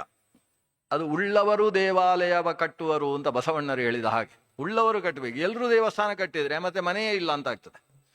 ಎಲ್ಲ ಗಲ್ಲಿಯಲ್ಲೂ ಒಂದೊಂದು ದೇವಸ್ಥಾನ ಬೇಕಾಗಿಲ್ಲ. ದೇವಸ್ಥಾನ ಇದ್ದವರು ಕಟ್ಟಬೇಕು. ಇನ್ನು ಇದ್ದವರು ಕೂಡ ಕಟ್ಟಿದ್ದ ದೇವಸ್ಥಾನ ಸರಿಯಾಗಿ ನಡೆದುಕೊಂಡು ಹೋಗುವ ಹಾಗೆ ನೋಡಿಕೊಳ್ಬೇಕು. ಸಿಕ್ಕಾಬೆಟ್ಟ ದೇವಸ್ಥಾನ ಕಟ್ಟುವುದು ಸಮಂಜಸವಾದ ವಿಧಾನ ಅಲ್ಲ. ಅದಕ್ಕೆ ಆಚಾರ್ಯರು ತಂತ್ರಸಾರ ಸಂಗ್ರಹದಲ್ಲಿ ದೇವಸ್ಥಾನಕ್ಕೆ ಇಂಥದ್ದೇ ಜಾಗ ಆಗಬೇಕು ಅಂತ ಹೇಳಿದ್ದಾರೆ. ಸಿಕ್ಕಿದಲ್ಲೆಲ್ಲ ದೇವಸ್ಥಾನ ಕಟ್ಟುವುದಕ್ಕೆ ಅವಕಾಶ ಇಲ್ಲ. ಪರ್ವತಾಗ್ರೇ ಅವರು ಹೇಳ್ತಾರೆ, ನದಿ ತೀರೆ, ಅಂಥ ಜಾಗದಲ್ಲೇ ಆಗಬೇಕು. ಸಂಪ್ರತಿಷ್ಠಾಪ್ಯ ಮಂದಿರಂ ಕಾರಯೇತ್ ದೃಢಂ. ದೃಢವಾದಂತಹ ದೇವ ಮಂದಿರವನ್ನು ನಿರ್ಮಾಣ ಮಾಡಿ ಆ ದೇವರಿಗೆ ಪುಷ್ಪಕ್ಕೋಸ್ಕರವೂ ವ್ಯವಸ್ಥೆ ಮಾಡಬೇಕು. ದೇವಸ್ಥಾನ ಕಟ್ಟಿದರೆ ಸಾಕಾಗುವುದಿಲ್ಲ. ದೇವಸ್ಥಾನದಲ್ಲಿ ಮಳೆಗಾಲದಲ್ಲಿ ಯಾವ ಪುಷ್ಪ ಕೊಡ್ತದೆ ಅಂಥ ಪುಷ್ಪದ ಗಿಡ ಇರಬೇಕು. ಚಳಿಗಾಲದಲ್ಲಿ ಯಾವುದು ಪುಷ್ಪ ಕೊಡ್ತದೆ ಅಂಥ ಪುಷ್ಪದ ಗಿಡಗಳೂ ಇರಬೇಕು. ಬೇಸಿಗೆ ಕಾಲದಲ್ಲಿ ಸಾಮಾನ್ಯ ಎಲ್ಲವೂ ಪುಷ್ಪ ಕೊಡುತ್ತೆ, ಅಂಥ ಪುಷ್ಪದ ಗಿಡಗಳು ಇರಬೇಕು. ಹೀಗೆ ಪುಷ್ಪೋದ್ಯಾನಾನಿ ರಮ್ಯಾಣಿ. ಪುಷ್ಪ ತುಳಸಿ ಅಲ್ಲೇ 2 ಪತ್ರ ಪುಷ್ಪ. ಪತ್ರ ಪುಷ್ಪ ಫಲ ಇದು ದೇವಸ್ಥಾನದ ಸುತ್ತಮುತ್ತಲೇ ಇರಬೇಕು. ಎಲ್ಲಿಂದಲೋ ತರಬಾರದು ಅಂತ ಒಂದುಂಟು. ಅದು ಶೂದ್ರಾನೀತೈಹಿ ಕ್ರಯಕ್ರೀತೈಹಿ ಕರ್ಮ ಕುರುವನ್ ಪತತ್ಯಧಃ. ಕ್ರಯಕ್ರೀತ, ದುಡ್ಡು ಕೊಟ್ಟೇ ತರುವ ವ್ಯವಸ್ಥೆ ದೇವಸ್ಥಾನಕ್ಕೆ ಇಷ್ಟವಾಗುವುದಿಲ್ಲ. ಕ್ರಯಕ್ರೀತ ಅಂತ ಹೆಸರು. ಕ್ರಯ ಅಂದರೆ ದುಡ್ಡು ಕೊಟ್ಟು, ಕ್ರೀತ ಅಂದರೆ ಕ್ರಯಣ ಮಾಡಿದ್ದು, ಅದನ್ನು ತೆಗೆದುಕೊಂಡದ್ದು. ಅದು ದೇವರಿಗೆ ಇಷ್ಟವಾದ ವಿಧಾನ ಅಲ್ಲ. ದೇವರಿಗೆ ಒಂದು ತುಳಸಿಯನ್ನು ನಾವು ಹಾಕುವಾಗ ನಾವೇ ತುಳಸಿಯ ಬುಡಕ್ಕೆ ನೀರು ಹಾಕಿ ನಾವೇ ನೆಟ್ಟು ಬೆಳೆಸಿದಂತಹ ತುಳಸಿಯಿಂದ ಒಂದು ತುಳಸಿಯನ್ನು ತೆಗೆದು ದೇವರಿಗೆ ಅರ್ಪಿಸಿದಾಗ ಅದು ಭಗವಂತನಿಗೆ ತುಂಬ ಇಷ್ಟವಾಗ್ತದೆ. ನಾವು ಯಾವುದೋ ಅಂಗಡಿಯಿಂದ ತಂದು ಅದನ್ನು ಸರಿಯಾಗಿ ತೊಳೆಯದೆ ಎಲ್ಲೆಲ್ಲೋ ಹೇಗೇಗೋ ರಾಶಿ ಹಾಕ್ಕೊಂಡು ತಂದದ್ದು ಅದನ್ನು ತಂದು ದೇವರ ಮೇಲೆ ಹಾಕಿದರೆ ದೇವರಿಗೆ ನಮ್ಮ ಮನಸ್ಸಿಗೆ ನಾನೊಂದು ತುಳಸಿ ಹಾಕಿದೆ ಅಂತ ಇಷ್ಟ ಆದೀತೆ ಹೊರತು ಶಾಸ್ತ್ರೋಕ್ತವಾದ ವಿಧಾನದಲ್ಲಿ ಭಗವತ್ ಪೂಜೆ ಅನ್ನುವುದು ಸಾಂಗೋಪಾಂಗ ಆಗುವುದಿಲ್ಲ. ಆ ದೃಷ್ಟಿಯಿಂದ ಕೃಷ್ಣ ಹೇಳ್ತಾನೆ, ಮದರ್ಚಾಂ ಸಂಪ್ರತಿಷ್ಠಾಪ್ಯ ಪುಷ್ಪೋದ್ಯಾನಾನಿ ರಮ್ಯಾಣಿ ಪೂಜಾಂ ತತ್ರ ಉತ್ಸವಾಶ್ರಿತಂ. ರಮ್ಯವಾದ ಪುಷ್ಪೋದ್ಯಾನವನ್ನು ನಿರ್ಮಾಣ ಮಾಡಿ. ಅಂದರೆ ಆ ಪುಷ್ಪೋದ್ಯಾನ ರಮ್ಯ ಇದ್ರೆ ಅದು ಗಲೀಜಾಗುವುದಿಲ್ಲ. ನಾವು ಪುಷ್ಪೋದ್ಯಾನ ಯದ್ವಾ ತದ್ವಾ ಒಂದು ಬಲ್ಲೆಯ ಹಾಗೆ ಮಾಡಿ ಹಾಕಿದರೆ ಏನಾಗ್ತದೆ, ಅಲ್ಲಿ ಹೋಗಿ ನಾಯಿಗಳು ಬೆಕ್ಕುಗಳು ಮಲಮೂತ್ರಗಳನ್ನು ವಿಸರ್ಜನೆ ಮಾಡಿ ಬರ್ತವೆ. ಹಾಗಿರಬಾರ್ದು. ಆ ಪುಷ್ಪೋದ್ಯಾನ ದೇವರ ಪೂಜೆಗೋಸ್ಕರ ಪುಷ್ಪ ತರತಕ್ಕಂತಹ ದೇವಸ್ಥಾನದ ಎಡಭಾಗದಲ್ಲಿರ್ತಕ್ಕಂತಹ ಏನು ಉದ್ಯಾನ ಇದೆ ಅದು ಅತ್ಯಂತ ಶುದ್ಧವಾಗಿರಬೇಕು, ರಮ್ಯವಾಗಿರಬೇಕು, ನೋಡುವವರಿಗೆ ಅದು ಆನಂದ ಆಗಬೇಕು. ಆ ಪುಷ್ಪೋದ್ಯಾನದಲ್ಲಿ ಒಂದು ಸಲ ಓಡಾಡಿ ಬಂತು ಅಂತಾದರೆ ಅವರಿಗೆ ದೇವಸ್ಥಾನಕ್ಕೆ ಹೋದ ನೆಮ್ಮದಿ ಸಿಗಬೇಕು. ಆ ರೀತಿಯಲ್ಲಿ ರಮ್ಯವಾದಂತಹ ಪುಷ್ಪೋದ್ಯಾನವನ್ನು ನಿರ್ಮಾಣ ಮಾಡು. ಪೂಜಾಂ ತತ್ರ ಉತ್ಸವಾಶ್ರಿತಂ. ಅಲ್ಲಿ ಬರೀ ಪೂಜೆ ಅಲ್ಲ, ಮನೆಯಲ್ಲಿ ಪೂಜೆ, ದೇವಸ್ಥಾನದಲ್ಲಿ ಉತ್ಸವ. ಹೀಗೆ ಉತ್ಸವಾಶ್ರಿತವಾದ ಪೂಜೆಯನ್ನು ಅಲ್ಲಿ ಮಾಡಿಸಬೇಕು. ಪೂಜಾದೀನಾಂ ಪ್ರವಾಹಾರ್ಥಂ ಮಹಾಪರ್ವಸು ಚಾನ್ವಹಂ ಕ್ಷೇತ್ರಾಪಣಪುರಗ್ರಾಮಾನ್ ದತ್ವಾ ಮತ್ಸಾರ್ಷ್ಟಿತಾಂ ಇಯಾತ್ ಪ್ರತಿಷ್ಠಯಾ ಸಾರ್ವಭೌಮಂ ಸದ್ಮನ ಭುವನತ್ರಯಂ ಪೂಜಾದಿನ ಬ್ರಹ್ಮಲೋಕಂ ತ್ರಿಭಿರ್ಮತ್ಸಾಮ್ಯತಾಂ ಇಯಾತ್. ದೇವರನ್ನು ಮಂದಿರ ನಿರ್ಮಾಣ ಮಾಡಿ ಇದನ್ನು ಸ್ವಲ್ಪ ಅರ್ಥ ಮಾಡಿಕೊಳ್ಳುವಾಗ ಜಾಗ್ರತೆ ಬೇಕು. ಪ್ರತಿಷ್ಠೆಯ ಸಾರ್ವಭೌಮಂ, ದೇವರನ್ನು ಪ್ರತಿಷ್ಠೆ ಮಾಡಿಸಿದರೆ ಅವನಿಗೆ ಸಾರ್ವಭೌಮ ಪದವಿ ಸಿಗ್ತದೆ ಅಂತ ಫಲ. ಸದ್ಮನ ಭುವನತ್ರಯಂ, ದೇವರಿಗೊಂದು ಸದ್ಮ ನಿರ್ಮಾಣ ಮಾಡಿಕೊಟ್ರೆ, ಸದ್ಮ ಅಂದರೆ ಮಂದಿರ, ದೇವ ಮಂದಿರವನ್ನು ನಿರ್ಮಾಣ ಮಾಡಿದರೆ ಭುವನತ್ರಯಾಧಿಪತ್ಯ ಸಿಗುತ್ತೆ. ಪೂಜಾದಿನ ಬ್ರಹ್ಮಲೋಕಂ, ಆ ದೇವಸ್ಥಾನದಲ್ಲಿ ಪೂಜೆಯ ವ್ಯವಸ್ಥೆಯನ್ನು ಮಾಡಿಸಿದರೆ ಬ್ರಹ್ಮಲೋಕ ಪ್ರಾಪ್ತಿ ಆಗ್ತದೆ. ತ್ರಿಭಿಹಿ ಮತ್ಸಾಮ್ಯತಾಂ ಇಯಾತ್, ತಾನೇ ದೇವಸ್ಥಾನ ಕಟ್ಟಿಸಿ ದೇವರ ಪ್ರತಿಮೆಯ ಪ್ರತಿಷ್ಠಾಪನೆಯನ್ನು ಮಾಡಿಸಿ ಆಮೇಲೆ ಪೂಜೆಯ ವ್ಯವಸ್ಥೆಯನ್ನು ತಾನೇ ಮಾಡಿದರೆ ನನ್ನ ಸಾಮ್ಯವನ್ನೇ ಪಡೆದು ಬಿಡ್ತಾನೆ. ಇಷ್ಟು ಕೃಷ್ಣ ಹೇಳ್ತಾನೆ. ಇದೆಲ್ಲ ಆಗುವುದಲ್ಲ ಹೋಗುವುದಲ್ಲ ಅಂತ ನಾವು ಮಾಡಬಹುದು, ಮಾಡಿದರೆ ಇಷ್ಟು ಫಲ ಉಂಟಾ ಅಂತ ಒಂದು ಪ್ರಶ್ನೆ ಬರ್ತದೆ. ಯಾಕಂದ್ರೆ ಎಲ್ಲರೂ ಕೂಡ ದೇವಲೋಕದ ಅಧಿಪತಿಗಳಾಗಿಬಿಟ್ರೆ, ಭುವನತ್ರಯದ ಅಧಿಪತಿಗಳು, ಬ್ರಹ್ಮಲೋಕಕ್ಕೆ ಹೋಗುವುದು, ಇದೆಲ್ಲ ಫಲ ಉಂಟಾ? ಅದಕ್ಕೆ ಆಚಾರ್ಯರು ಆಧಿಪತ್ಯಂ ತ್ರಿಲೋಕಸ್ಯ ಯೋಗ್ಯಾನಾಂ ಇಂದ್ರತಾ ತಥಾ ಅಂತ 4 ಮಾತುಗಳನ್ನು ಹೇಳ್ತಾರೆ. ಅವನು ಸ್ವತಃ ದೇವಲೋಕದ ಅಧಿಪತಿಯಾಗುವುದಕ್ಕೆ ಯೋಗ್ಯನಾಗಿದ್ರೆ ಒಂದು ದೇವಸ್ಥಾನ ಕಟ್ಟಿಸಿಯೇ ಕಟ್ಟಿಸ್ತಾನಂತೆ ಲೋಕದಲ್ಲಿ. ಹಾಗೆಂತೇಳಿ ದೇವಸ್ಥಾನ ಕಟ್ಟಿಸಿದವರೆಲ್ಲ ಇಂದ್ರ ಪದವಿಗೆ ಯೋಗ್ಯರಲ್ಲ. ಆ ದೇವಸ್ಥಾನ ಕಟ್ಟಿಸಿದ ವ್ಯಕ್ತಿ ನಿಜವಾಗಿ ಇಂದ್ರ ಪದವಿಗೆ ಯೋಗ್ಯ ಅಂತ ಆದರೆ ಅವನು ತಾನು ಇಂದ್ರಲೋಕವನ್ನು ಮುಂದಕ್ಕೆ ಪಡಿತಾನೆ. ಈ ದೇವಸ್ಥಾನ ಕಟ್ಟಿಸಿದ್ದು ಅನ್ನುವುದು ಅವನ ಇಂದ್ರಲೋಕ ಪ್ರಾಪ್ತಿಗೆ ಬೇಕಾದ ಒಂದು ಪ್ರಾರಬ್ಧ ಸ್ವರೂಪ, ಅದರಿಂದ ಪ್ರಾಪ್ತಿ ಆಗ್ತದೆ ಅಂತ ಅರ್ಥ. ಹಾಗೆಂತೇಳಿ ಯಾರ್ಯಾರು ದೇವಸ್ಥಾನ ಕಟ್ಟಿಸ್ತಾರೋ ಅವರೆಲ್ಲ ಇಂದ್ರಲೋಕ ಪ್ರಾಪ್ತಿ ಅಲ್ಲ. ಮತ್ತೇನು, ಅವರು ನಿಜವಾಗಿ ಏನು ಫಲವನ್ನು ಪಡಿತಾ ಇದ್ರು ಅದಕ್ಕಿಂತ ಎತ್ತರದ ಸ್ಥಾನವನ್ನು ಪಡಿತಾರೆ. ಇಷ್ಟೇ. ಈ ರೀತಿ ಇದನ್ನು ಅರ್ಥ ಮಾಡಿಕೊಳ್ಬೇಕು ಅಂತ ಆಚಾರ್ಯರ ತಾತ್ಪರ್ಯದ ಜೊತೆಗೆ ಈ 27ನೇ ಅಧ್ಯಾಯ ಉಪಸಂಹಾರ ಆಗ್ತದೆ. ಕೊನೆಗೊಂದು 2 ಶ್ಲೋಕ ಇದೆ, ಅದನ್ನು ನಾಳೆ ನೋಡಿಕೊಂಡು, ಯಾಕಂದರೆ ಮುಂದಿನ ಅಧ್ಯಾಯಕ್ಕೆ ಸಂಬಂಧಪಟ್ಟಂತಹ ಶ್ಲೋಕ. 28ನೇ ಅಧ್ಯಾಯವನ್ನು ನಾಳೆ 6:30 ಸೇರಿದಾಗ ಮತ್ತೆ ಅವಲೋಕನ ಮಾಡೋಣ. ಶ್ರೀಕೃಷ್ಣಾರ್ಪಣಮಸ್ತು.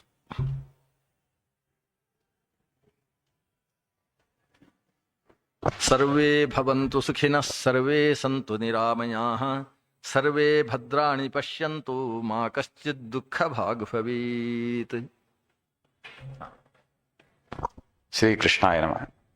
ವಿಶೇಷ ಸೂಚನೆ, ನಾಳೆಯಿಂದ ಸರಿಯಾಗಿ 6 ಗಂಟೆಗೆ ಪ್ರವಚನ ಪ್ರಾರಂಭ ಈ ವೇದಿಕೆಯಲ್ಲಿ.